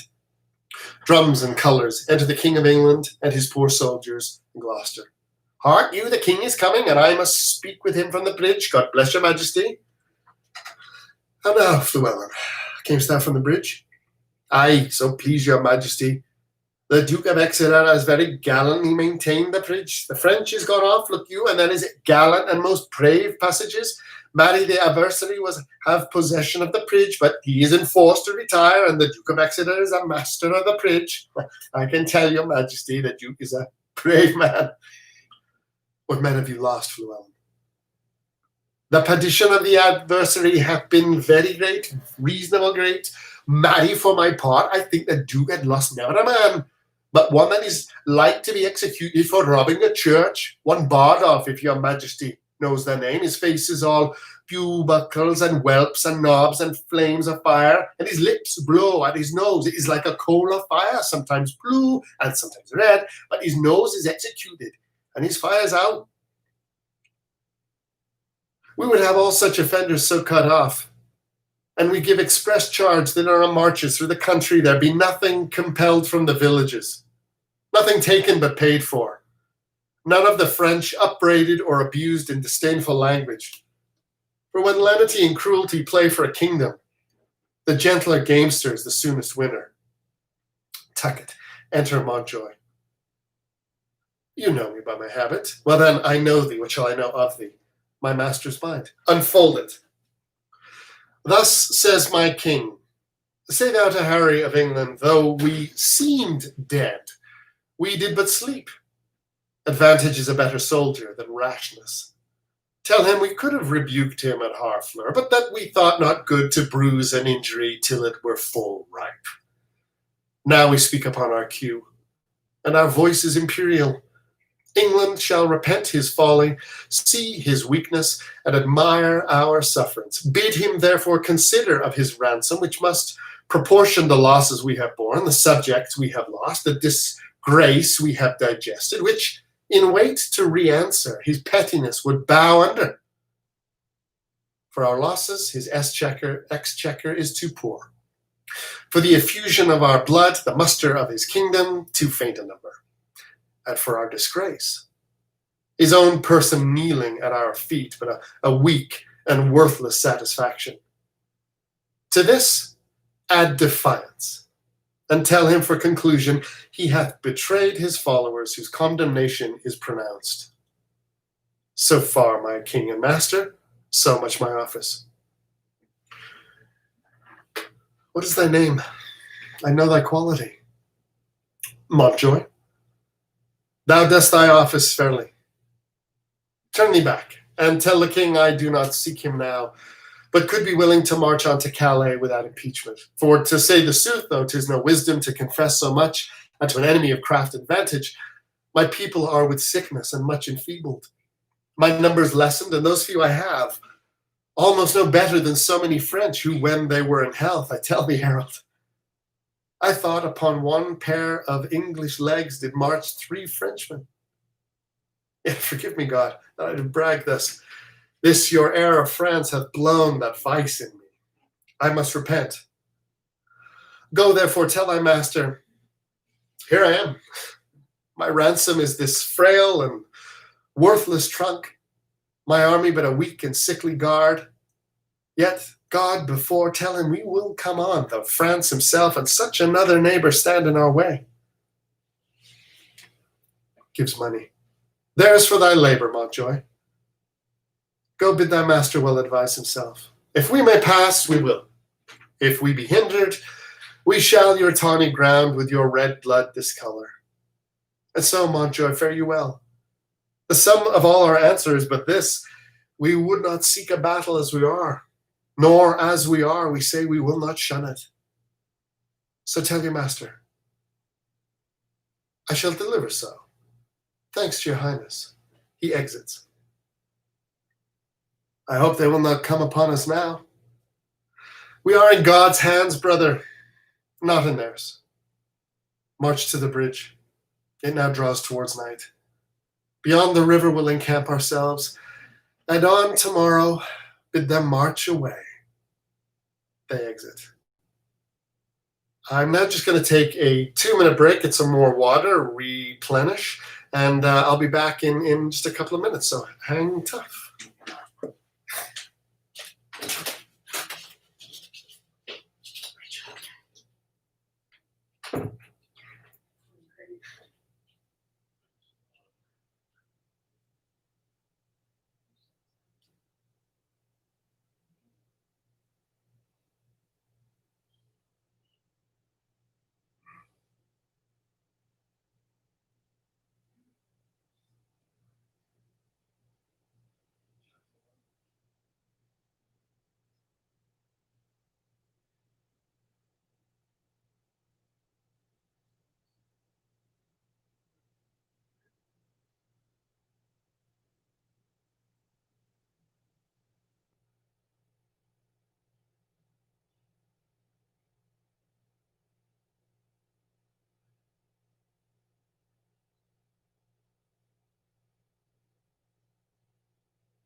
Okay, before we continue, this necklace that I'm wearing is the necklace that I wore when I played Henry V 25 years ago. So really, really full of memories, and it's great to share this with you. I hope you're enjoying it, and I hope that there's at least one person out there. And we'll continue now, and we'll bring this baby home, as they say.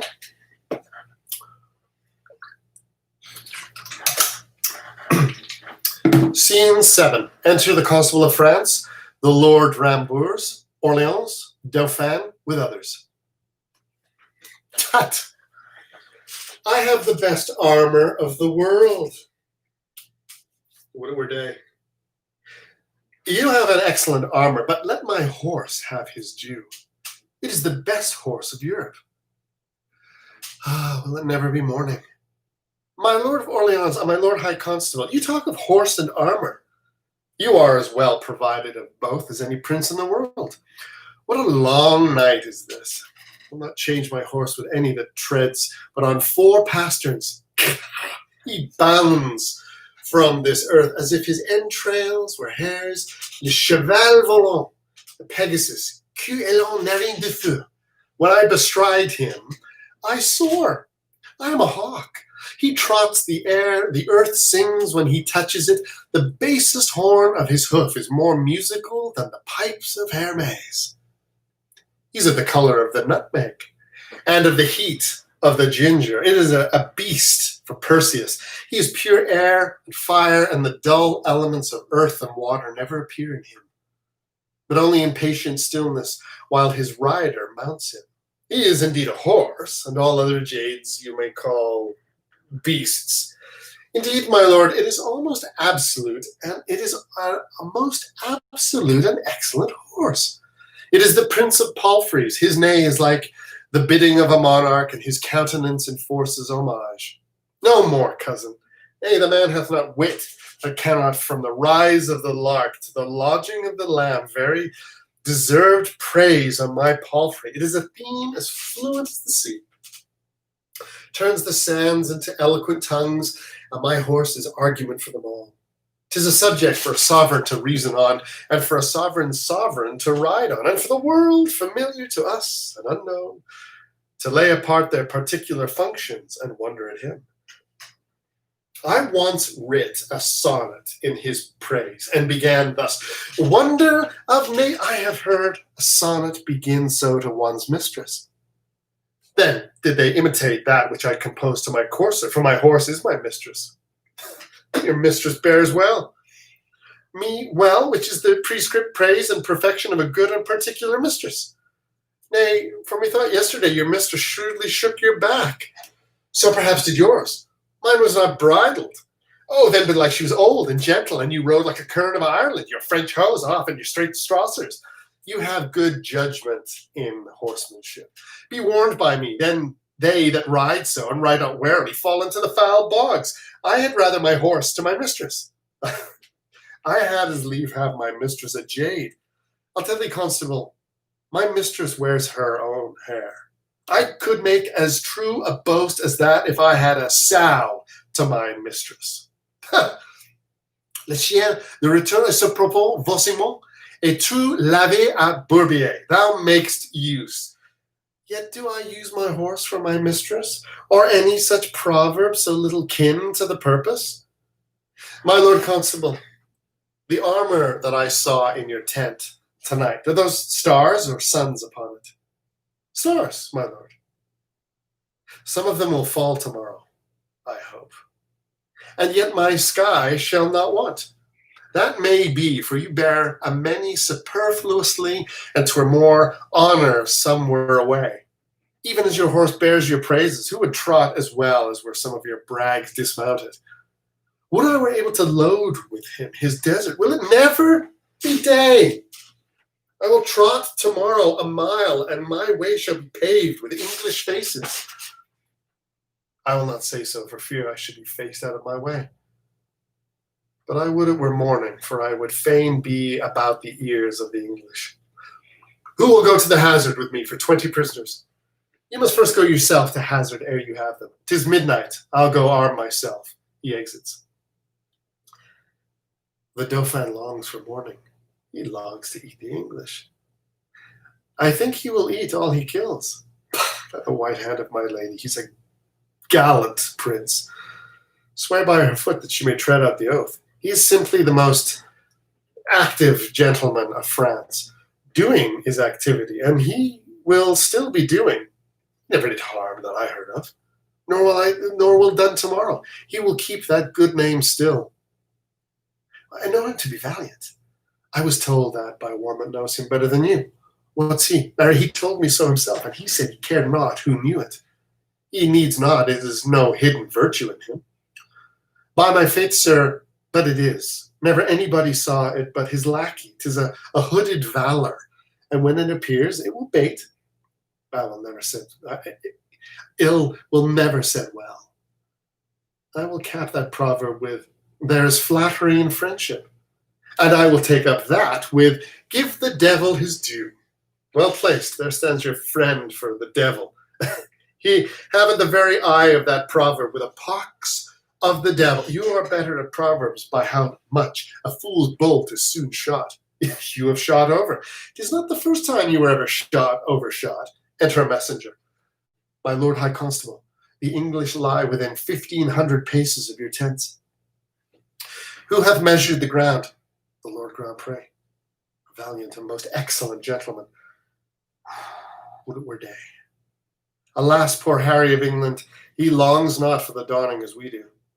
What a wretched and peevish fellow is this King of England, to mope with his fat-brained followers so far out of his knowledge.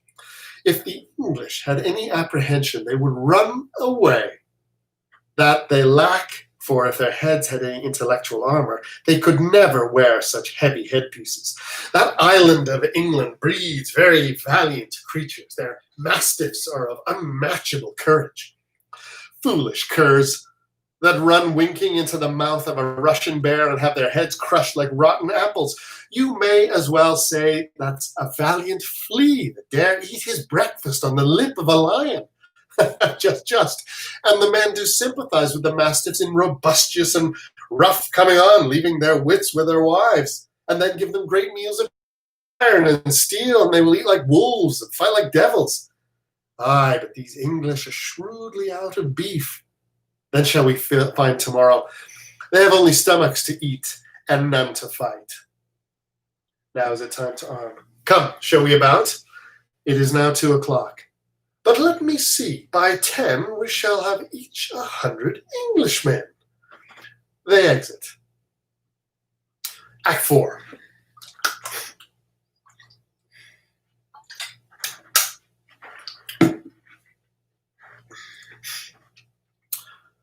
Now entertain conjecture of a time when creeping murmur and the pouring dark fills the wide vessel of the universe. From camp to camp, through the foul womb of night, the hum of either army stilly sounds, that the fixed sentinels almost receive the secret whispers of each other's watch. Fire answers fire, and through their paly flames each battle sees the other's umbered face.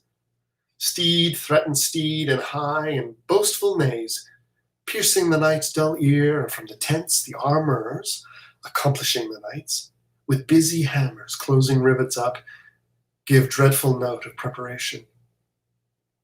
The country cocks do crow, the clocks do toll, and the third hour of drowsy morning named. Proud of their numbers and secure in soul, the confident and over-lusty French do the low-rated English play at dice, and chide the crippled, tardy-gated knight, who, like a foul and ugly witch, doth limp so tediously away. The poor condemned English, like sacrifices by their watchful fires, sit patiently and inly ruminate the morning's danger. And their gesture sad, investing lank, lean cheeks and war-worn coats, presenteth them unto the gazing moon so many horrid ghosts. Oh, now, who will behold the royal captain of this ruined band, walking from watch to watch, from tent to tent? Let him cry praise and glory on his head, for forth he goes and visits all his host, bids them good morrow with a modest smile, and calls them brothers, friends, and countrymen. Upon his royal face there is no note. How dread an army hath enrounded him, nor doth he dedicate one jot of colour unto the weary and all-watched night, but freshly looks and overbears a taint with cheerful semblance and sweet majesty, that every wretch, pining and pale before beholding him, plucks comfort from his looks. A largesse universal like the sun, his liberal eye doth give to everyone, thawing cold fear, that mean and gentle all behold as many unworthiness to find, a little touch of Harry in the night. And so our scene must to the battle fly, where, oh, for pity, we shall much disgrace with 4 or 5 most vile and ragged foils, right ill disposed in brawl ridiculous, the name of Agincourt. Yet sit and see, minding true things by what their mockeries be. He exits. Enter the King of England, Bedford, and Gloucester. Gloucester, 'tis true that we are in great danger. The greater, therefore, should our courage be. Good morrow, brother Bedford.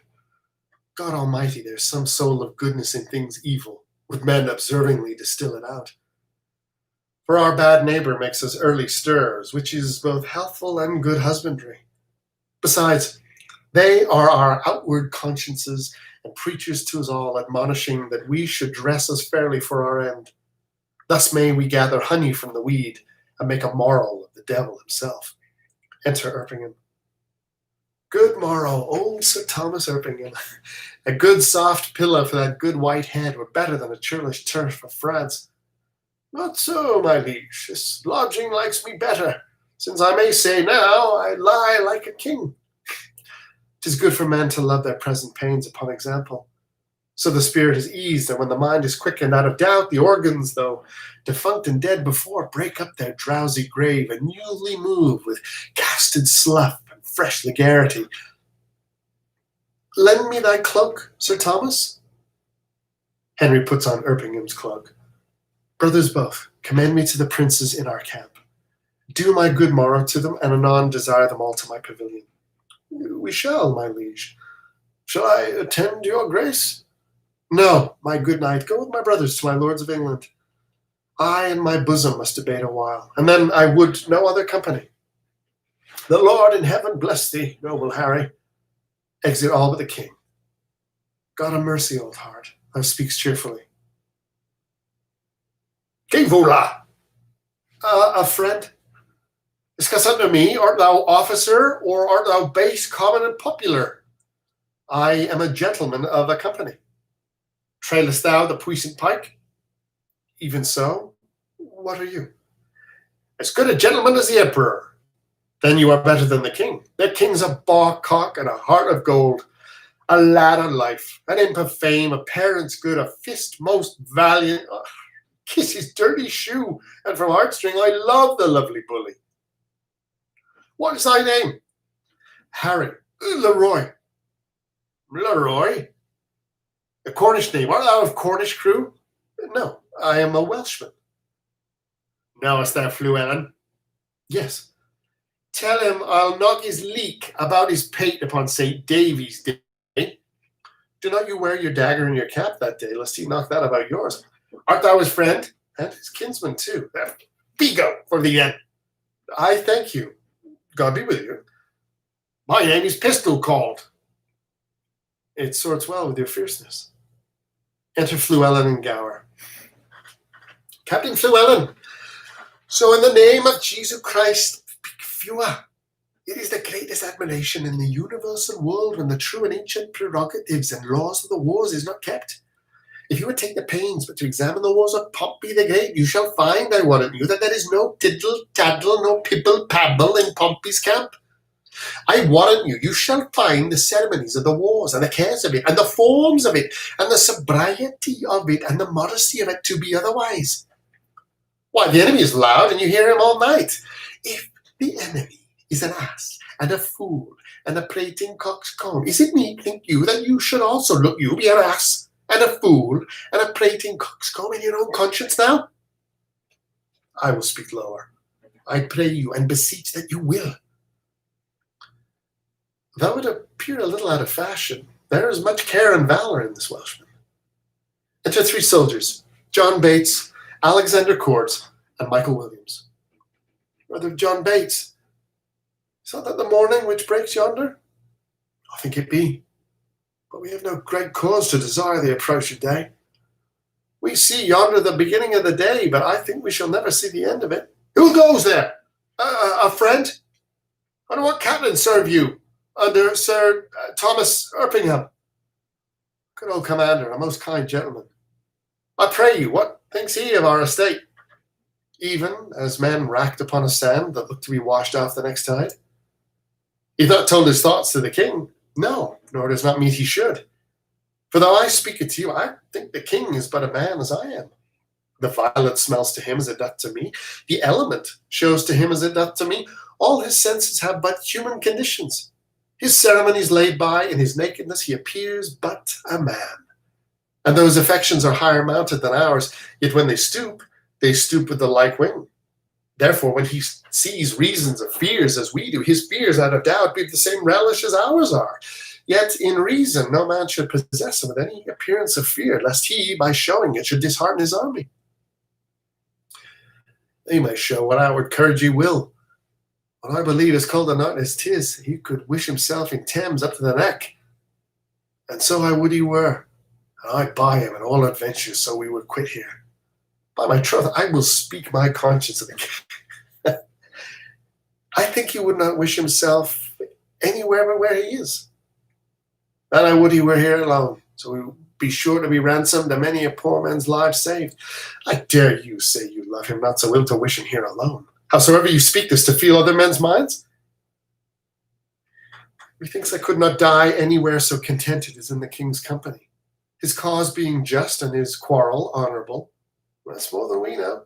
Aye, or more than we should seek after. We know enough if we know we are the king's subjects. If his cause be wrong on obedience to the king, wipes the crime out of it of us. But if the cause be not good, the king himself hath a heavy reckoning to make when all those legs and arms and heads chopped off in a battle should join together at that latter day and cry, oh, we died at such a place. Some swearing, some crying for a surgeon, some upon their wives left poor behind them, some upon the debts they owe, some upon their children rawly left. I'm afeard that a few die well that die in a battle. For how can they charitably dispose of anything when blood is their argument?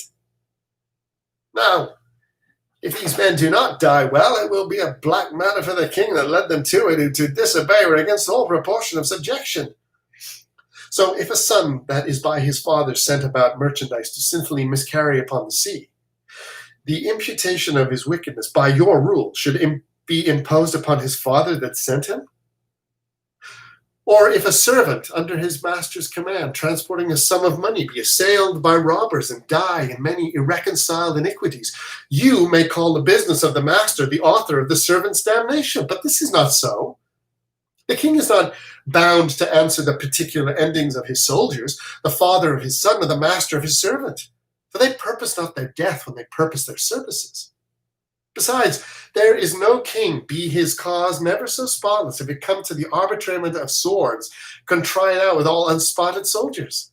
Some, peradventure, have on them the guilt of premeditated and contrived murder. Some of beguiling virgins with the broken seals of perjury.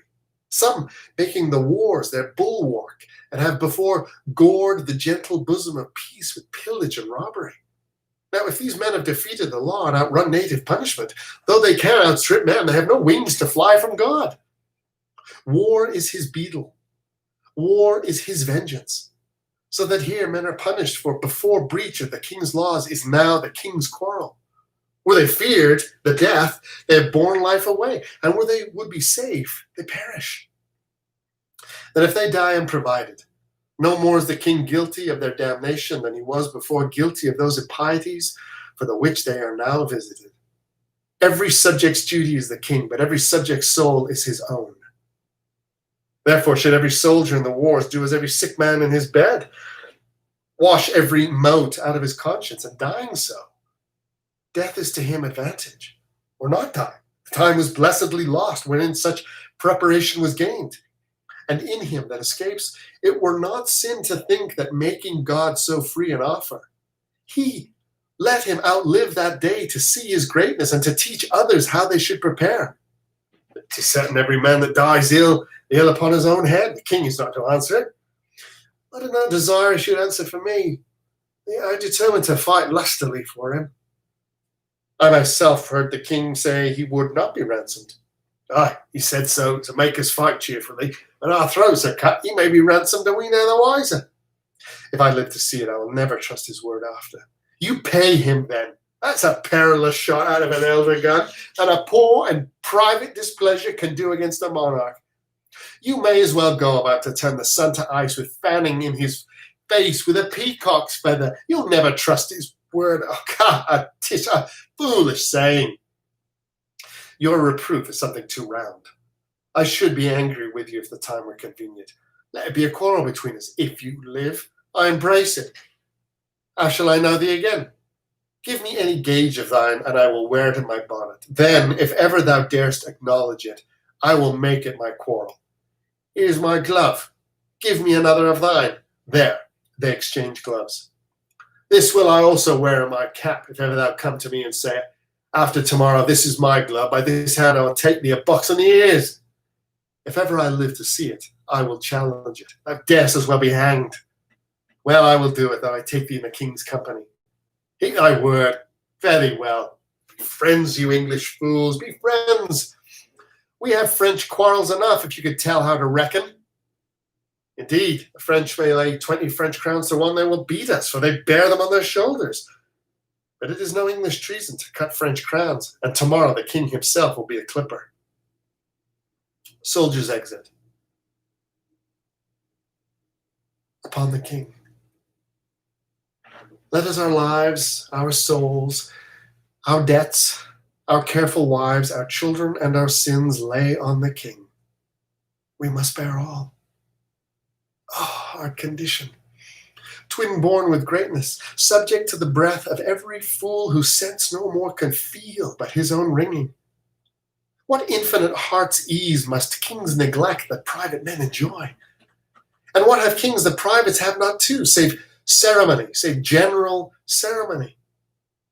And what art thou, thou idle ceremony? What kind of god art thou that sufferest more of mortal griefs than do thy worshippers? What are thy rents? What are thy comings in? Oh, ceremony, show me but thy worth. What is thy soul of adoration? Art thou aught else but place, degree, and form, creating awe and fear in other men? Wherein thou art less happy being feared than they in fearing? What drink'st thou oft, instead of homage sweet, but poison, flattery? Oh, be sick, great greatness, and bid thy ceremony give thee cure. Think'st thou the fiery fever will go out with titles blown from adulation? Will it give place to flexure and low bending? Canst thou, when thou command'st the beggar's knee, command the health of it? No. That proud dream that plays so subtly with a king's repose, I am a king that find thee.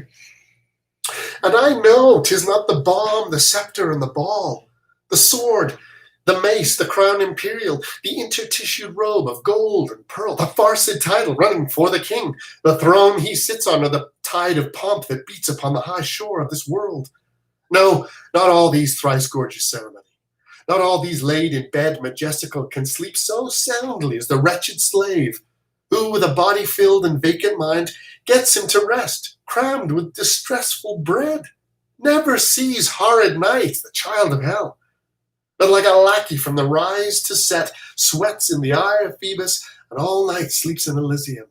Next day after dawn doth rise and help Hyperion to his horse, and follows so the ever-running year with profitable labor to his grave. And but for ceremony, such a wretch, winding up days with toil and nights with sleep, had the forehand advantage of a king.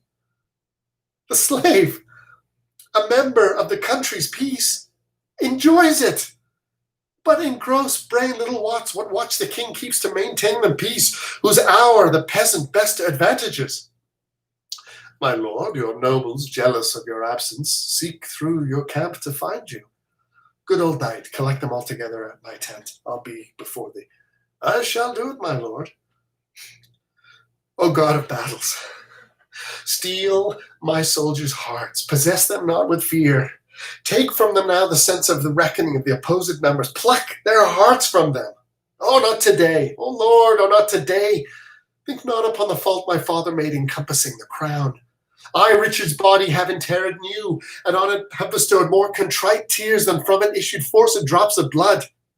500 poor I have in yearly pay, who twice a day their withered hand holds up toward heaven to pardon blood. And I have built 2 chantries where the sad and solemn priest sing still for Richard's soul. More will I do, though all that I can do is nothing worth, since that my penitence comes after all, imploring pardon.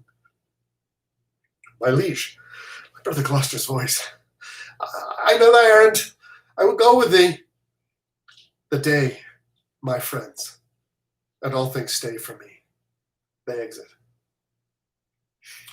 Scene 2.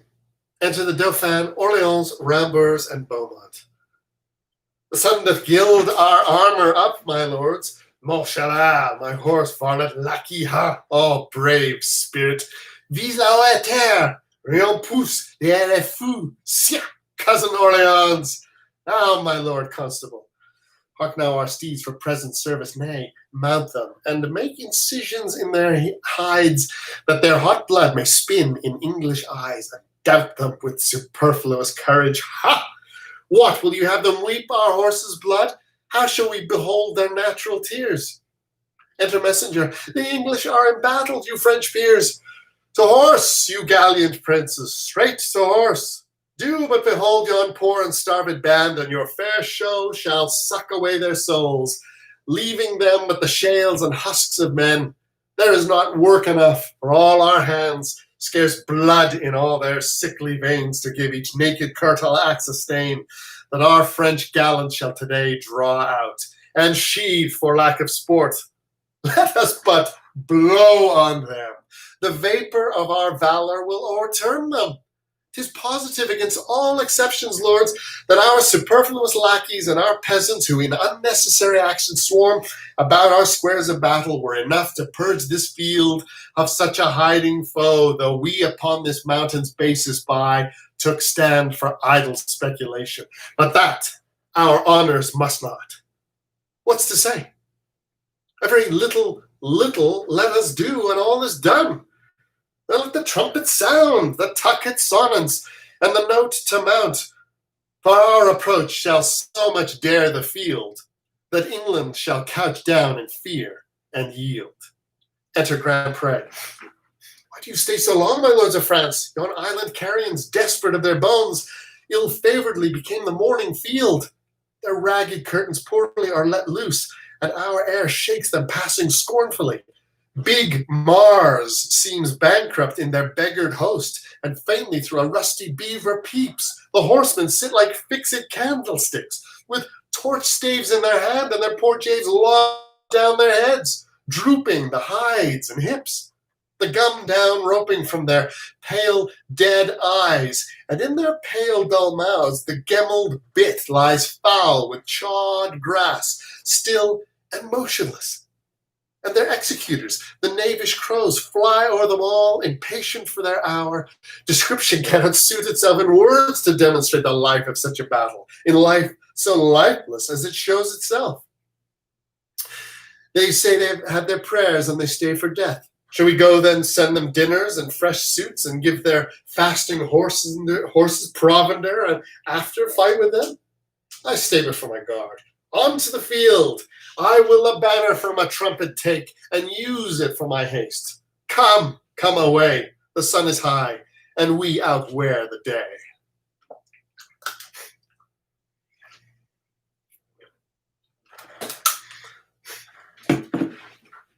Scene 3. Enter Gloucester, Bedford, Exeter, Erpingham with all his host, Salisbury and Westmoreland. Where is the king? The king himself is rode to view their battle. Of fighting men I have full 300,000. There's 5 to 1. Besides, they're all fresh. God arm strike with us. 'Tis fearful odds. God be with you, princes all. I'll to my charge. If we no more meet till we meet in heaven, then joyfully, my noble lord of Bedford, my dear Lord Gloucester, and my good Lord Exeter, and my kinsmen, warriors all, adieu. Farewell, good Salisbury, and good luck with thee. And yet I do thee wrong to mind thee of it, for thou art framed of the firm truth of valour. Farewell, kind lord, fight valiantly today. Salisbury exits. He is as full of valour as of kindness, princely in both. Enter the King of England. Oh, that we now had here but 1/10,000 of those men in England that do work today. What's he that wishes so? My cousin Westmoreland? No, my fair cousin. If we are marked to die, we are enough to do our country loss. And if to live, the fewer men, the greater share of honour. God's will, I pray thee wish not one man more. By Jove, I am not covetous for gold, nor care I who doth feed upon my cost. It yearns me not if men my garments wear. Such outward things dwell not in my desires. But if it be a sin to covet honor, I am the most offending soul alive. No, faith, my coz, wish not a man from England. God's peace, I would not lose so great an honor as one man more methinks would share from me, for the best hope I have. Oh, do not wish one more. Rather proclaim it, Western, through my host, that he which hath no stomach to this fight, let him depart. His passport shall be made, and crowns for convoy put into his purse. We would not die in that man's company that fears his fellowship to die with us. This day is called the Feast of Crispian, and he that outlives this day and comes safe home will stand a tiptoe when this day is named, and rouse him at the name of Crispian. He that shall see this day and live old age will yearly on the vigil feast his neighbors and say, tomorrow is Saint Crispian. Then will he strip his sleeve and show his scars. Old men forget, yet all shall be forgot. But he'll remember with advantages what feats he did that day. And then shall our names familiar in his mouth as household words, Harry the King Bedford and Exeter, Warwick and Talbot, Salisbury and Gloucester, be in their flowing cups freshly remembered. This story shall a good man teach his son, and Crispin Crispian shall ne'er go by from this day to the ending of the world, but we in it shall be remembered. We few, we happy few, we band of brothers, for he today that sheds his blood with me shall be my brother. Be he ne'er so vile, this day shall gentle his condition. And gentlemen in England now abed shall think themselves accursed they were not here, and hold their manhoods cheap, whiles any speak that fought with us upon St. Crispin's day. Enter Salisbury. My sovereign lord, bestow yourself with speed. The French are barely in their battle set, and will with all expedients charge on us. All things be ready if our minds be so. Perish the man whose mind is backward now. Thou dost not wish more help from England, coz? God's will, my liege, would you and I alone, without more help, could fight this royal battle. Why now thou hast unwished 5,000 men, which likes me better than to wish us one. You know your places. God be with you all. Tucket. Enter Montjoy. Once more I come to know of thee, King Harry, if for thy ransom thou wilt now compound before thy most assured overthrow. For certainly thou art so near the gulf thou needs must be englutted. Besides, in mercy, the constable desireth thee while wilt mind thy followers of repentance, that their souls may make a peaceful and a sweet retire from off the field where wretches their poor bodies must lie and fester. Who has sent thee now? The constable of France. I pray thee, bear my former answer back. Bid them achieve me and then sell my bones. Good God, why do they mock poor fellows thus? The man that once did sell the lion's skin while the beast lived was killed with hunting him. A many of our bodies shall no doubt find native graves, upon the which I trust shall witness live in brass of this day's work. And those that leave their valiant bones in France, dying like men, though buried in your dunghills, they shall be famed. For there the sun shall greet them and draw their honors reeking up to heaven, leaving their earthly parts to choke your clime, the smell whereof shall breed a plague in France. Mark then, abounding valor in our English, that being dead like to the bullets crazing, break out into a second course of mischief, killing in relapse of mortality. Let me speak proudly. Tell the constable we are but warriors for the working day. Our gayness and our guilt are all besmirched with rainy marching in the painful field. There's not a piece of feather in our host. Good argument, I hope we will not fly. And time hath worn us into slovenry. But by the mass, our hearts are in the trim, and my poor soldiers tell me, yet ere night they'll be in fresher robes, or they will pluck the gay new coats of the French soldiers' heads and turn them out of service. If they do this, as if God please they shall, my ransom then will soon be levied. Herald, save thou thy labour, come thou no more for ransom, gentle herald. They shall have none, I swear, but these my joints, which if they have, As I will leave them, they shall yield them little. Tell the constable. I shall, King Harry, and so fare thee well. Thou never shalt hear Harold any more. He exits. I fear thou wilt once more come again for ransom. Enter York. My lord, most humbly on my knee, I beg the leading of the varward. Take it, brave York. York rises. Now, soldiers, march away. And how thou pleasest God, dispose the day. They exit.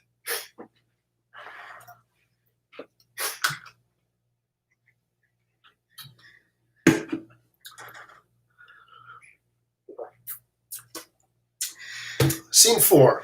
Alarm. Excursions. Enter Pistol, French soldier, and a boy. Yield, yield, cur. Je pense que je est-elle gentilhomme de bonne quality? Quality, call me, custer me. Art thou a gentleman? What is thy name? Discuss.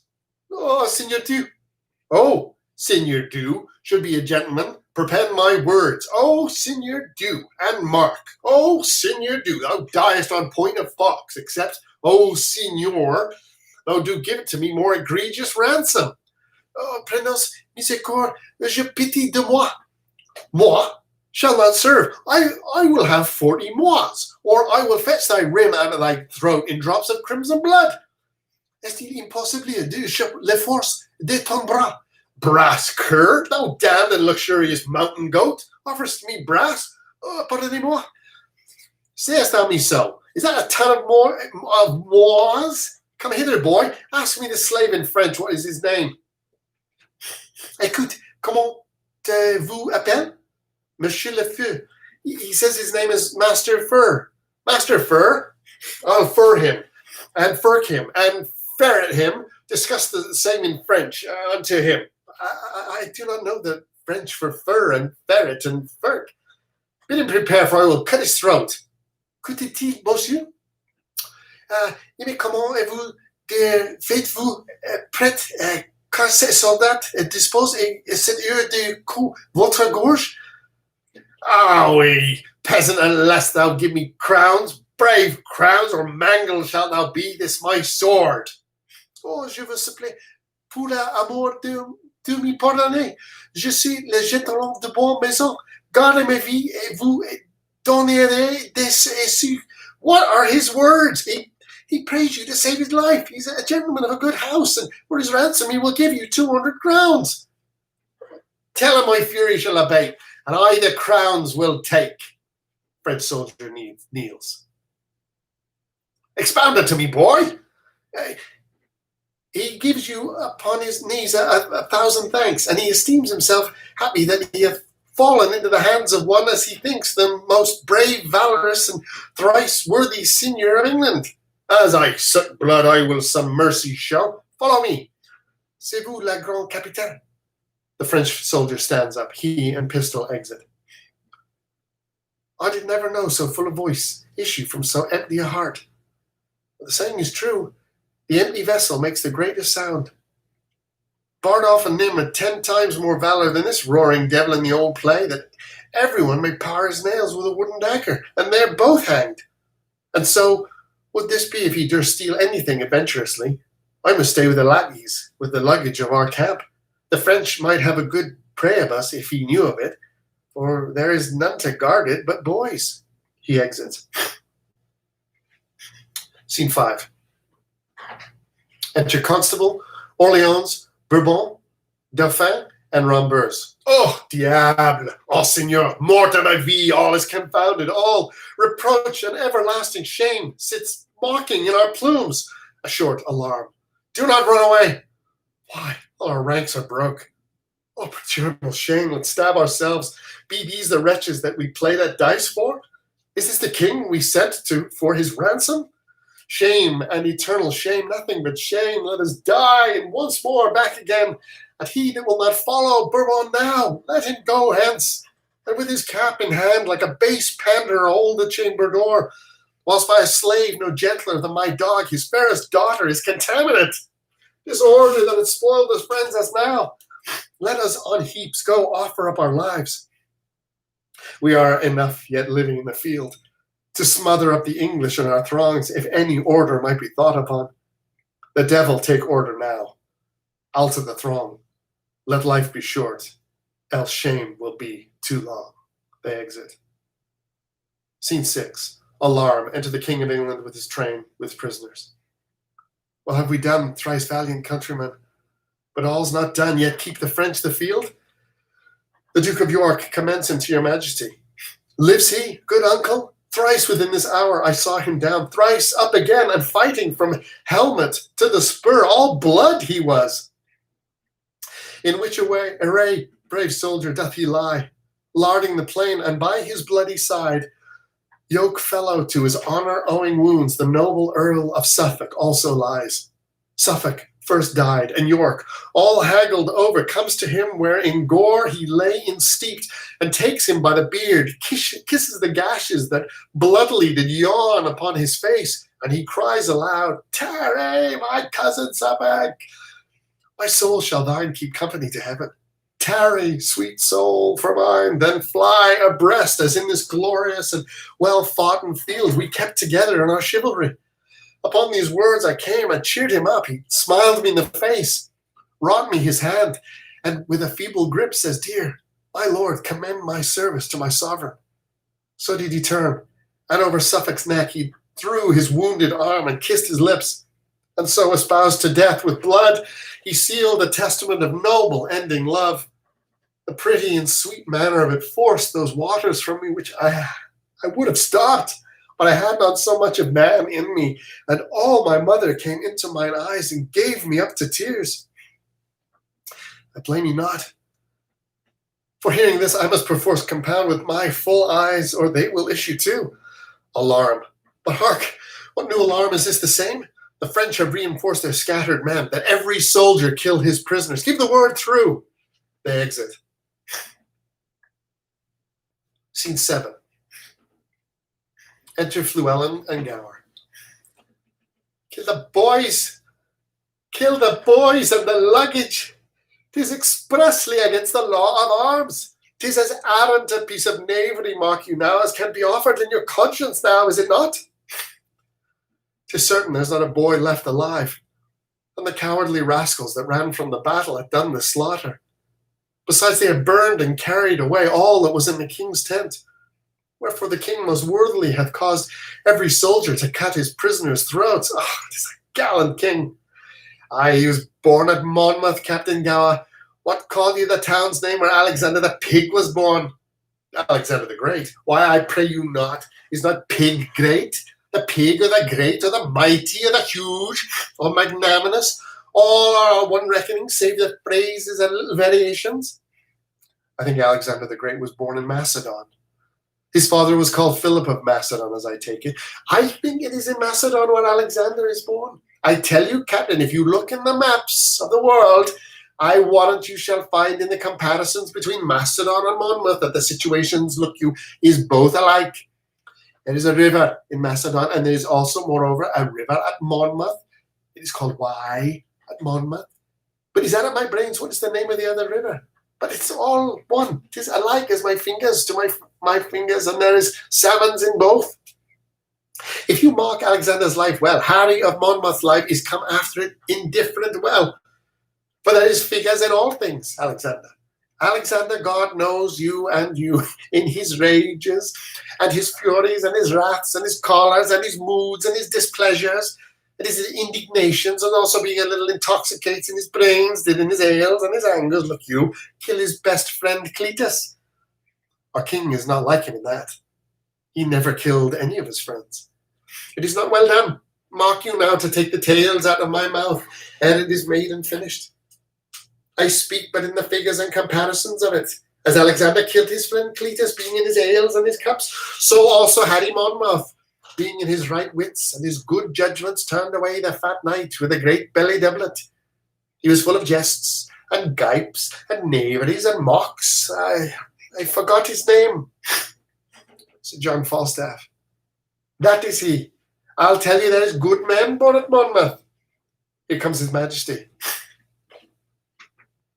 Alarm. Enter King Harry, Exeter, Warwick, Gloucester, heralds, and Bourbon with other prisoners. A flourish. I was not angry since I came to France until this instant. Take a trumpet, herald, ride thou unto the horsemen on yon hill. If they will fight with us, bid them come down, or void the field. They do offend our sight. If they'll do neither, we will come to them, and make them scurry away as swift as stones, and force it from the old Assyrian slings. Besides, we'll cut the throats of those we have, and not a man of them shall we take shall taste our mercy. Go, tell them so. Enter Montjoy. Here comes the herald of the French, my liege. His eyes are humbler than they used to be. How now? What means this herald? Knowest thou not that I find these bones of mine for ransom? Comest thou again for ransom? No, great king.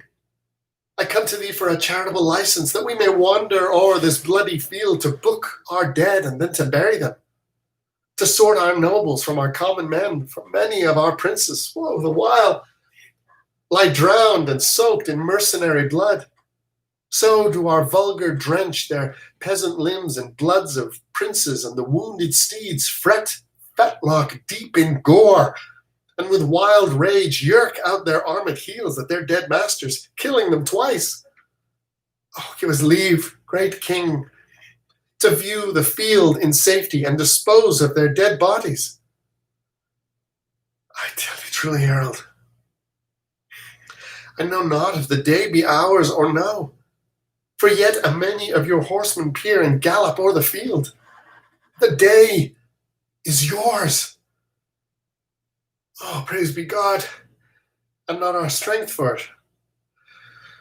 What is this castle called that stands hard by? They call it Agincourt.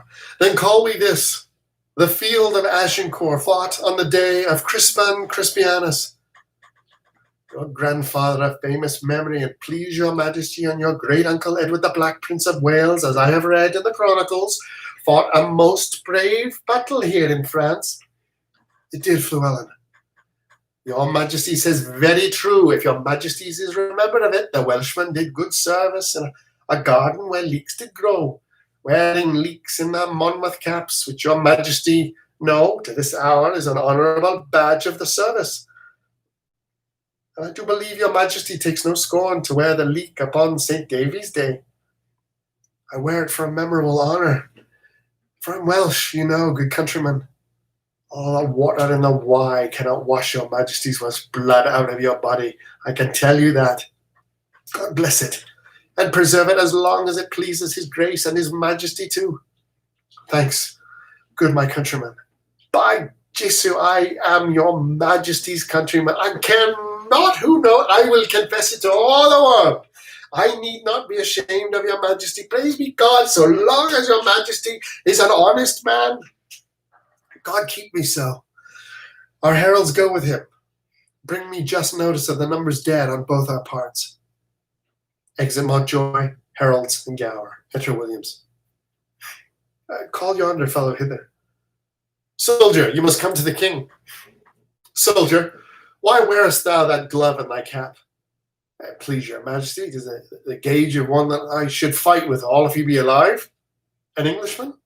Please your majesty, a rascal that swaggered with me last night, who, if alive and ever dare to challenge this glove, I've sworn to take him a box of the ears. Or if I can see my glove in his cap, which he swore, as he was a soldier, he would wear it if alive. I will strike it out soundly. What think you, Captain Fluellen? Is it fit this soldier keep his oath? He is a craven and a villain else, and please your majesty in my conscience.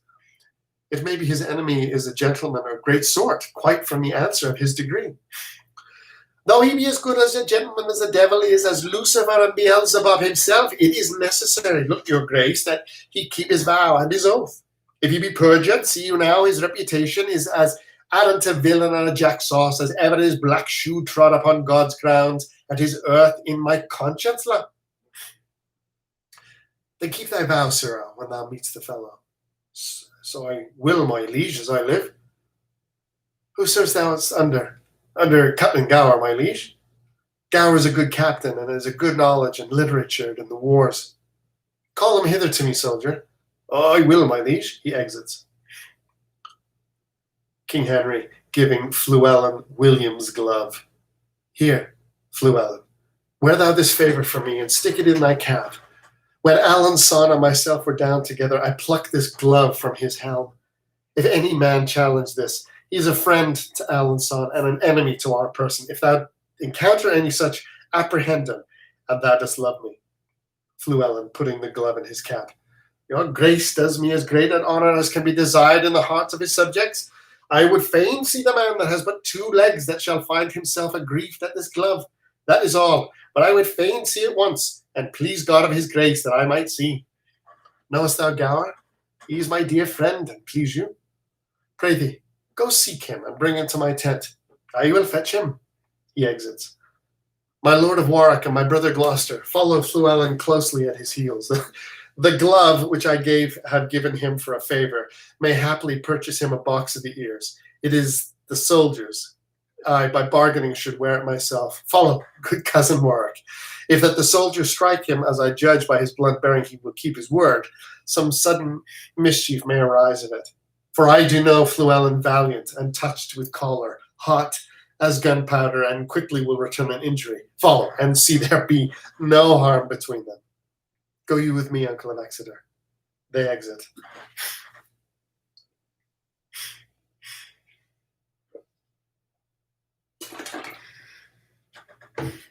Scene 8. Enter Gower and Williams. I warrant it is tonight, you captain. Enter Fluellen, wearing William's glove. God's will and his pleasure, captain, I beseech you now, come apace to the king. There is more good toward your peradventure than is your knowledge to dream of. Williams to Fluellen, pointing to the glove in his own hat. Sir, know you this glove? Know the glove? I know the glove is a glove. I know this, and thus I challenge it. Strikes him. Sblood and arrant traitor as in the universal world or in France or in England. Hello, sir, you villain. Do you think I'll be forsworn? Stand away, Captain Gower. I'll give treason his payment into ploughs, I warrant you. I'm no traitor. That's a lie in thy throat. I charge you in his majesty's name. Apprehend him. He's a friend of the Duke Alanson. Enter Warwick and Gloucester. How now, what's the matter? My lord of Warwick here is praised be God for a most contagious treason come to light. Look you as you shall desire in the summer's day. Enter King of England and Exeter. Here is his majesty. How now, what's the matter? My liege, here is a villain and a traitor that, look your grace, has struck the glove which your majesty has taken out of the helmet of Alanson. My liege, this was my glove. Here's the fellow of it. And he that gave it to me in change promised him wearing in his cap.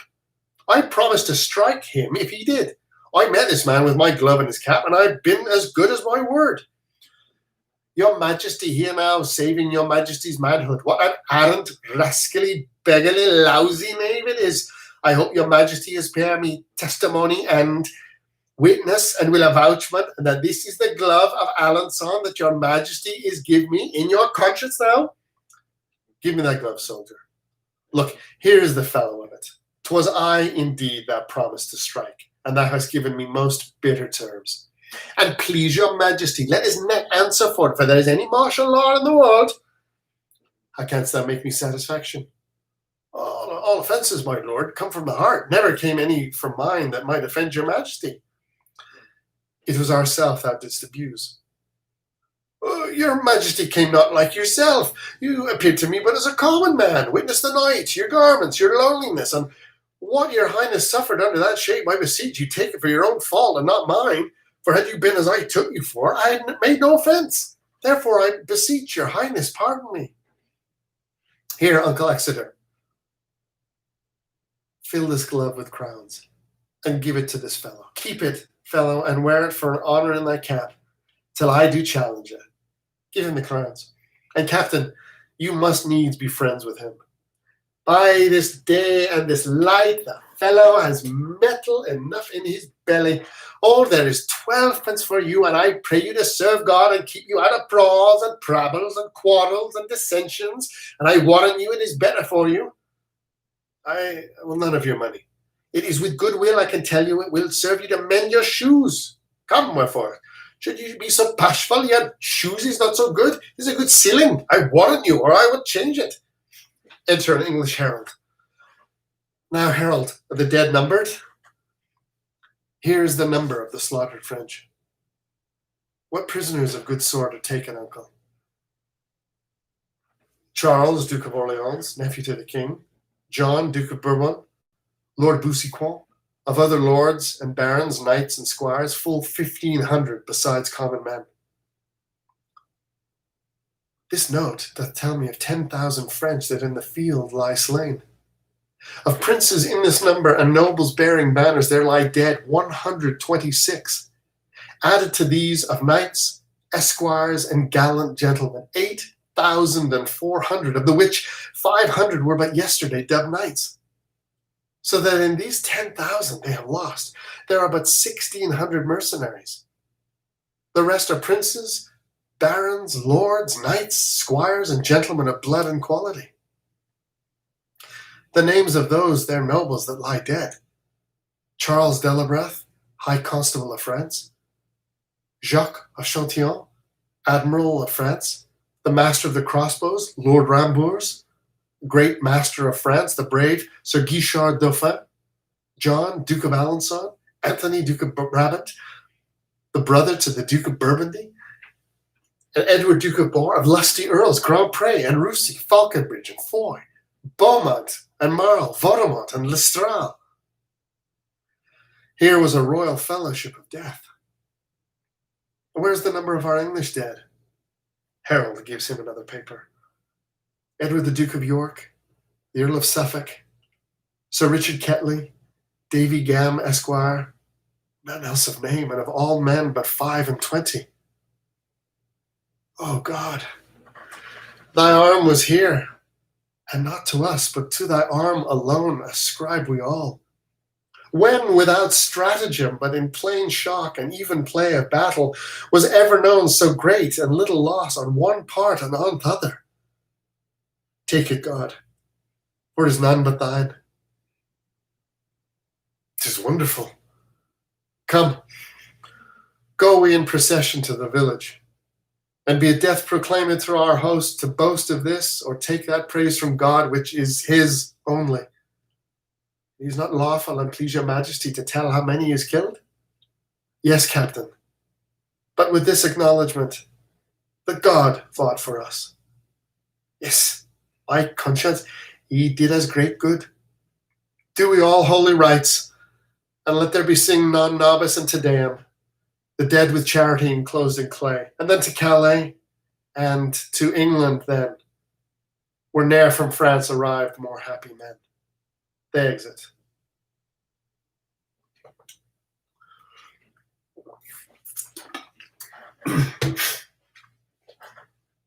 Act 5.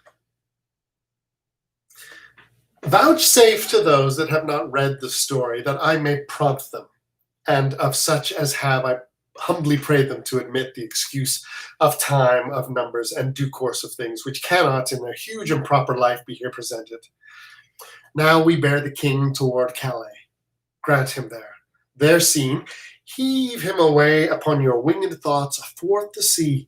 Behold, the English beaches pales in the flood with men, wives, and boys, whose shouts and claps outvoice the deep-mouthed sea, which, like a mighty whiffler, for the king seems to prepare his way.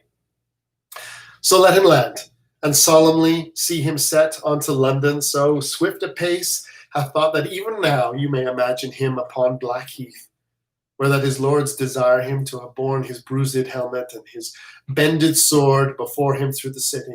He forbids it, being free from vainness and self-glorious pride, giving full trophy, signal and ostent, quite from himself to God. But now behold, in the quick forge and working house of thought, how London doth pour out her citizens.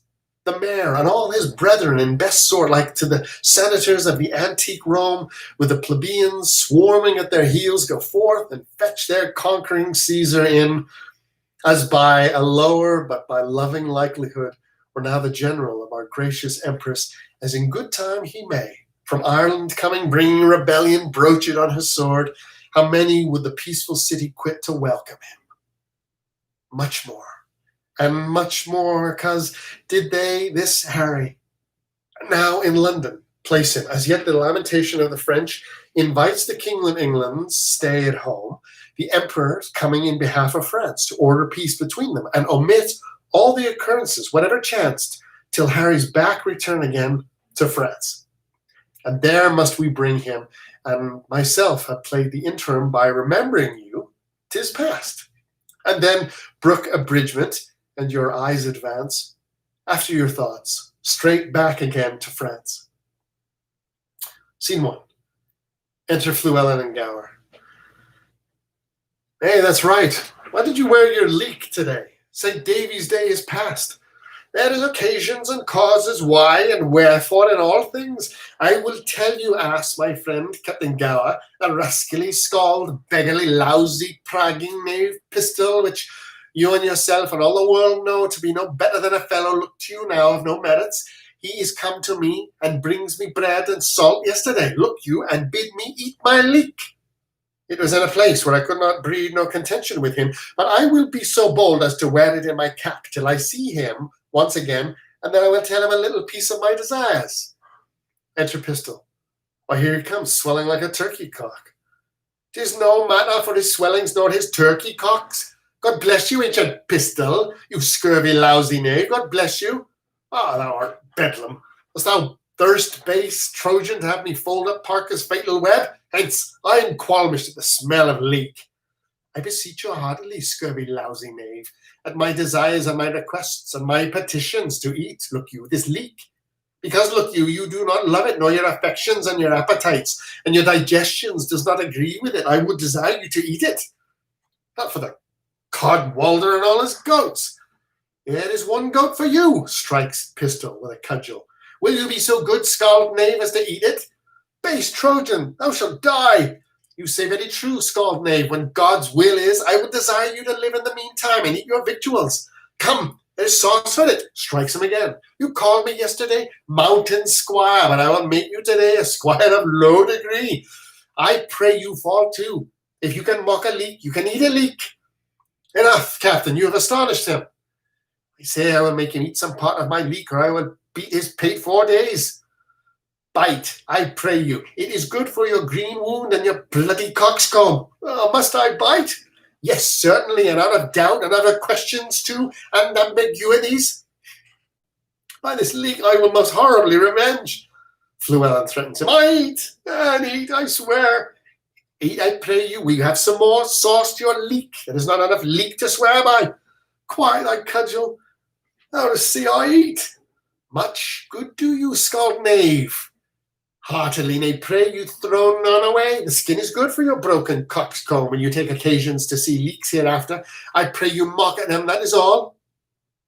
Good. Aye, leeks is good. Hold you, there is a groat to heal your pate. Yeah, groat? Yes, verily, and in truth you shall take it, or I have another leek in my pocket which you shall eat. I take that groat in earnest of revenge. If I owe you anything, I'll pay you in cudgels. You shall be a woodmonger and buy nothing of me but cudgels. God be with you, and keep you and heal your pate. He exits. All hell shall stir for this. Go, go, you are a counterfeit cowardly knave. Will you mock at an ancient tradition being upon an honorable respect and worn as a memorable trophy of predeceased valor, and dare not avouch in your deeds of any of your words? I have seen you gleeking and galling at this gentleman twice or thrice. You thought because he could not speak English in the native garb, he could not therefore handle an English cudgel. Find it otherwise. And henceforth, let a Welsh correction teach you or a good English condition. Very well. He exits. Doth fortune play the huswife with me now? News have I that my doll is dead in the spittle of a malady of France, and there my rendezvous is quite cut off. Old I do wax, and from my memory limbs honour is cudgelled. Well, bawd, I'll turn, and something lean to cut purse of quick hand. To England will I steal, and there I'll steal, and patches will I get unto these cudgelled scars, and swear I got 'em in the Gallia wars. He exits.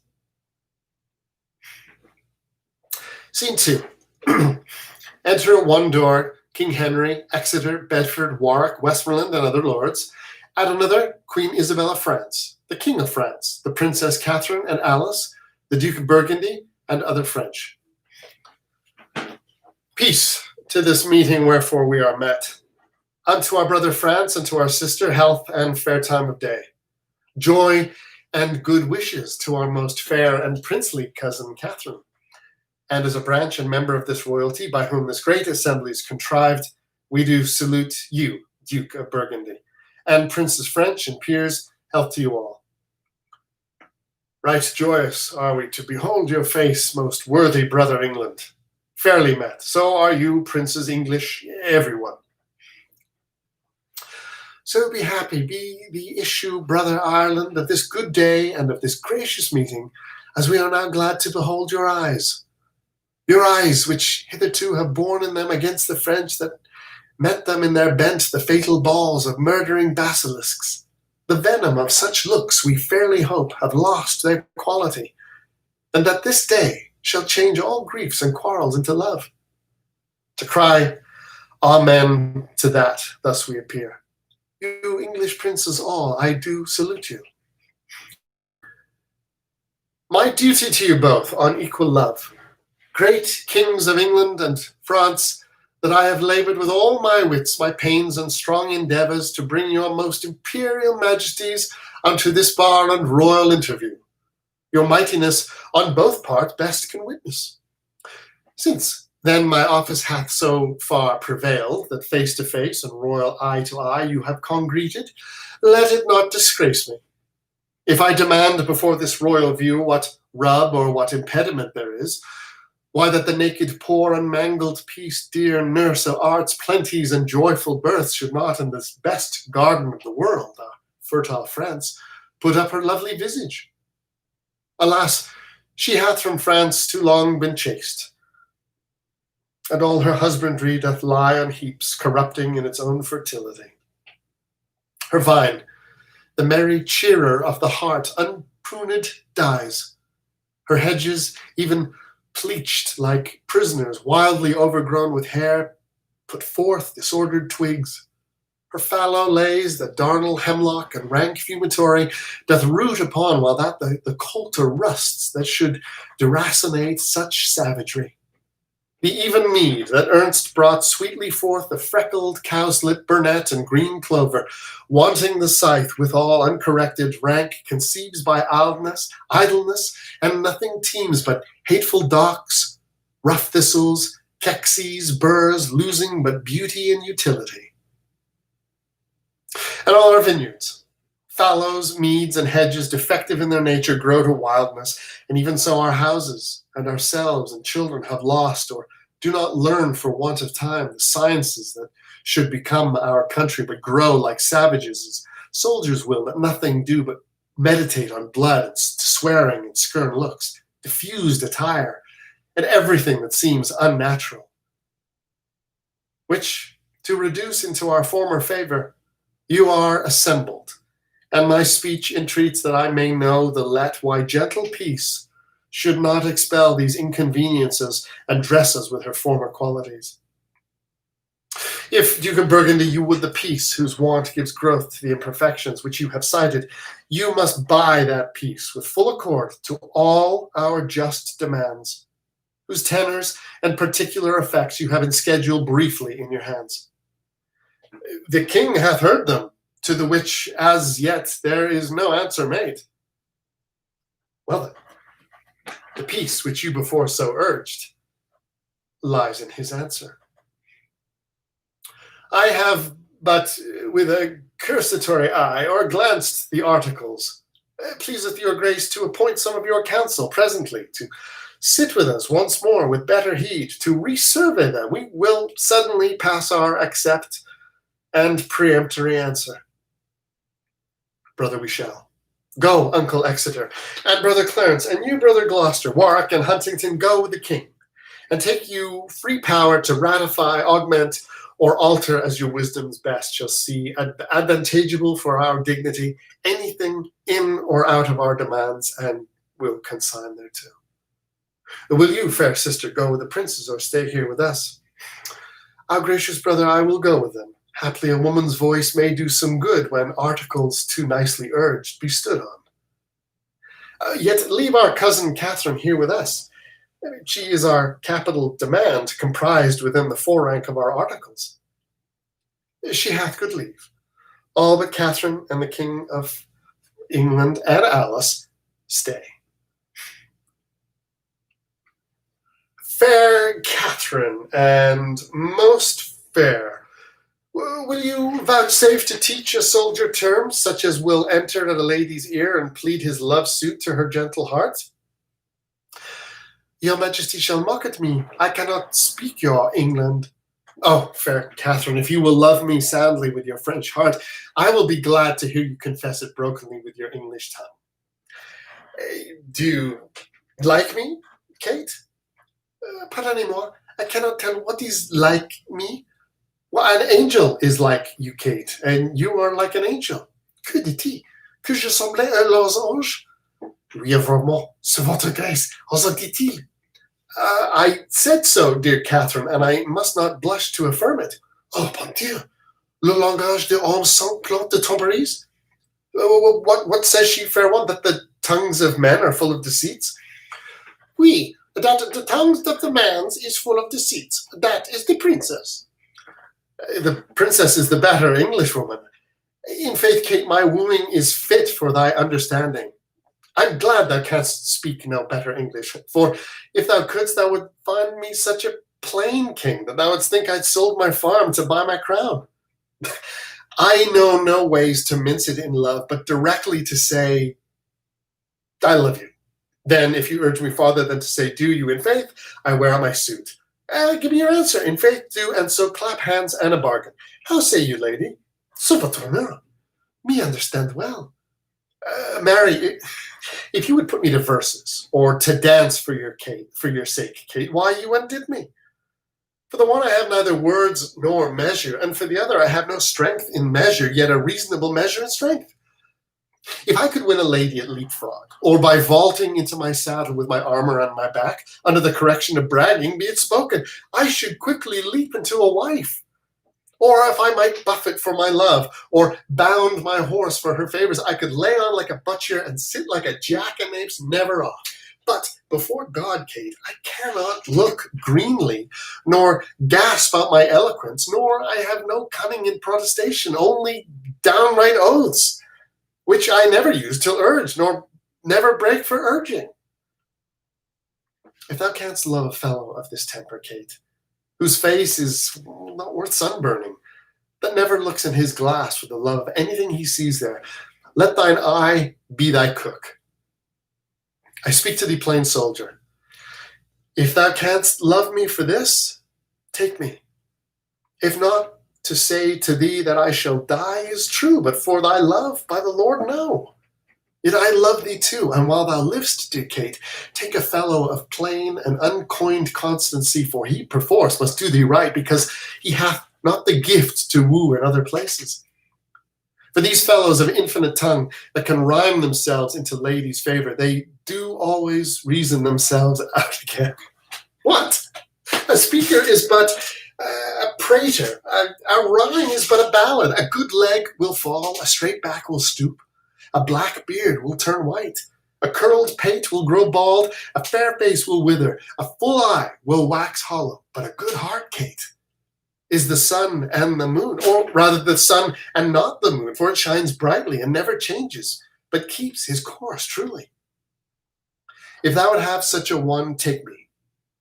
And take me, take a soldier. Take a soldier, take a king. And what sayest thou then to my love?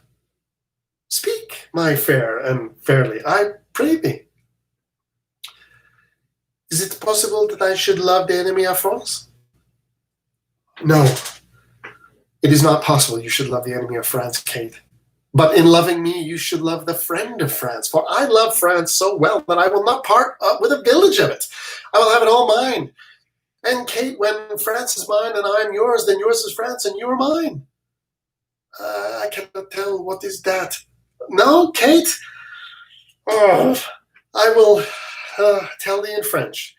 which I am sure will hang upon my tongue like a new married wife about her husband's neck, hardly to be shook off. Je compte sur la possession de France, et quand vous avez la possession de moi, let me see what then. Oh, Saint-Denis, be my speed. Donc, votre est France et vous êtes mien. It is as easy for me, Kate, to conquer the kingdom as to speak so much more French. I shall never move thee in French unless it be to laugh at me. Sur votre honneur, le français que vous parlez-vous, Emilia, et l'anglais, et que je parlais? No, faith, it is not, Kate. But thy speaking of my tongue and I thine, most truly falsely, must needs be granted to be much at one. But, Kate, dost thou understand thus much English? Canst thou love me? I cannot tell. What can any of your neighbors tell, Kate? I'll ask them. Come. I know thou lovest me. And that night when you come into your closet, you'll question this gentlewoman about me. And I know, Kate, you will to her dispraise those parts in me that you love with your heart. But good Kate, mock me mercifully. The rather gentle princess, because I love thee cruelly. If ever thou beest mine, Kate, as I have a saving faith within me tells me thou shalt, I get thee with scambling, and thou must therefore needs prove a good soldier breeder. Shall not thou and I, between Saint-Denis and St. George, compound a boy, half French, half English, that shall go to Constantinople and take the Turk by the beard? Shall we not? What sayest thou, my fair flower de luce? I do not know that. No, 'tis hereafter to know, but now to promise. Do but now promise, Kate, you will endeavour for your French part of such a boy, and for my English moiety, take the word of a king and a bachelor. How answer you, la plus belle Catherine de Monttricheri de Vindessier? Your Majesty are false French enough to deceive the most sage demoiselles that is in France. No, fie upon my false French! Oh, by my honour, in true English, I love thee, Kate. By which honour I dare not swear thou lovest me, yet my blood begins to flatter me that thou dost, notwithstanding the poor and untempering effect of my visage. Now beshrew my father's ambition. He was thinking of civil wars when he got me. Therefore was I created with a stubborn outside, with an aspect of iron, that when I come to woo ladies, I fright them. But in faith, Kate, the elder I wax, the better I shall appear. My comfort is that old age, that ill lair up of beauty, can do no more spoil upon my face. Thou hast me. If thou hast me at the worst, and thou shalt wear me, if thou wear me better and better. And therefore tell me, most fair Catherine, will you have me? Put off your maiden blushes, avouch the thoughts of your heart with the looks of an empress. Take me by the hand and say, Harry of England, I'm thine. Which word thou shalt no sooner bless mine ear withal, but I will tell thee aloud, England is thine. Ireland is thine. France is thine. And Henry Plantagenet is thine. Who though I speak it before his face, if he be not fellow with the best king, thou shalt find the best king of good fellows. Come, your answer in broken music, for thy voice is music, and thy English broken. Therefore, queen of all, Catherine, break thy mind to me in broken English. Wilt thou have me? That is as it shall please the roi, mon père. Nay, it will please him well. It shall please him, Kate. Then it shall also content me. Upon that, I kiss your hand, and I call you my queen. Laissez, monseigneur, laissez. Moi, foi, ne je de point. De absisse votre grandeur et baisser les mains de notre seigneur, indi serviteur. Excusez-moi, vous se plaît, mon puissant seigneur. Then I will kiss your lips. Mademoiselle de Monceau, pour épaisser devant les nousses, il n'est pas de coutume de France. Madame, my interpreter, what says she? That is not to be the fashion for the ladies of France. I cannot tell her. What is baiser in English? To kiss. Your Majesty entend better que moi. It is not a fashion of the maids in France to kiss before they are married, would she say? Oui, vraiment. Oh, Kate. Nice customs curtsy to great kings. Dear Kate, you and I cannot be confined within the weak list of a country's fashion. We are the makers of manners, Kate, and the liberty that follows our places stops the mouths of all the fine faults as I will do yours, for upholding the nice fashion of your country in denying me a kiss. Therefore, patiently and yielding, he kisses her. You have witchcraft in your lips, Kate. There is more eloquence in a sugar touch of them than in the tongues of the French council, and they should sooner persuade Harry of England than a general petition of monarchs. Enter everybody. Oh, here comes your father. God save your majesty, my royal cousin. Teach you our princess English? I would have her learn, my fair cousin, how perfectly I love her, and that is good English. Is she not apt? Our tongue is rough, coz, and my condition is not smooth, so that, having neither the voice nor the heart of flattery about me, I cannot so conjure up the spirit of love in her that he will appear in his true likeness. Pardon the frankness of my mirth if I answer you for that. If you would conjure in her, you must make a circle. If conjure up love in her, in his true likeness, he must appear naked and blind. Can you blame her then, being a maid, yet rosed over with the virgin crimson of modesty, if she deny the appearance of a naked blind boy in her naked seeing self? It were, my lord, a hard condition for a maid to consign to. Yet they do wink and yield, as love is blind and enforces. They are then excused, my lord, when they see not what they do. Then, good my lord, teach your cousin to consent winking. I will wink on her to consent, my lord, if you will teach her how to know my meanings. For maids well summered and warm kept are like flies at Bartholomew tide, blind that they have their eyes, and then they will endure handling, which before would not abide looking on. This moral ties me over to time and a hot summer. And so I shall catch the fly, your cousin, in the later end, and she must be blind too, as love is, my lord, before it loves. It is so. And you may some of you thank for love for my blindness, who cannot see many a fair French city for one fair French maid that stands in my way. Yes, my lord, you seem prospectively the city's turned into a maid, for they all are girdled with maiden walls that war hath never entered. Shall Kate be my wife? So please you. I'm content. So the maiden cities you talk of may wait on her. So the maid that stood in the way for my wish shall show me the way to my will. We have consented to all terms of reason. Is so, my lords of England? The king hath granted every article, his daughter first, and in sequence all according to their firm proposed natures. Only he hath not yet subscribed this, where your majesty demands that the king of France, having any occasion to write for matter of grant, shall name your highness in this form, and with this addition in French. Notre très cher fils, Henry, roi Angleterre, héritier de France, and thus in Latin. Pre classerism, filius, noster, Henricus rex, Anglia, et hors Francia. Nor this I have not, brother, so denied, but your request shall make me let it pass. I pray you then, in love and dear alliance, let that one article rank with the rest, and thereupon give me your daughter.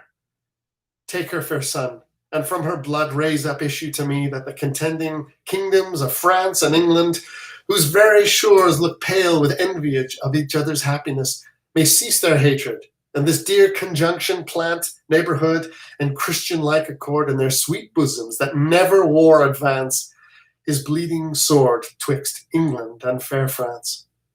Amen. Now welcome, Kate, and bear me witness all, that here I kiss her as my sovereign queen. He kisses her, flourish. God, the best maker of all marriages, combine your hearts in one, your realms in one, as man and wife, being two, are one in love. So be there twixt your kingdoms such a spousal that never may ill office or fell jealousy, which troubles off the blood of blessed marriage, thrust in between the paction of these kingdoms to make divorce of their incorporate league, that English may as French Englishmen receive each other God speak this. Amen. Amen. Prepare we for our marriage, on which day my lord of Burgundy will take your oath, and all the peers for surety of our leagues. Then shall I swear to Kate and you to me, and may our oaths well kept and prosperous be. Senate, they exit. Enter the chorus. Thus far, with rough and all unable pen, our bending author hath pursued the story in little room, confining mighty men, mangling by starts the full course of their glory. Small time, but in that small most greatly lived this star of England. Fortune made his sword, by which the world's best garden he achieved, and of it left his son imperial lord. Henry VI, in infant bands crowned King of France and England, did this king succeed, whose state so many had the managing that they lost France, and made his England bleed, which oft our stage hath shown. And for their sake, in your fair minds, let this acceptance take. He exits. The end. Whew. Well, I don't know if there's anyone watching, but thank you if you did. Again, pardon my French, and my Welsh, and my English, and my Irish, and Scottish. We wanted to do this for a long time, and I'm just so glad that I could, and that we could help support the Shakespeare Company here. So I'm just going to get some water, and then I'll be back if there are any people that have questions or anything like that. So just give me 2 seconds.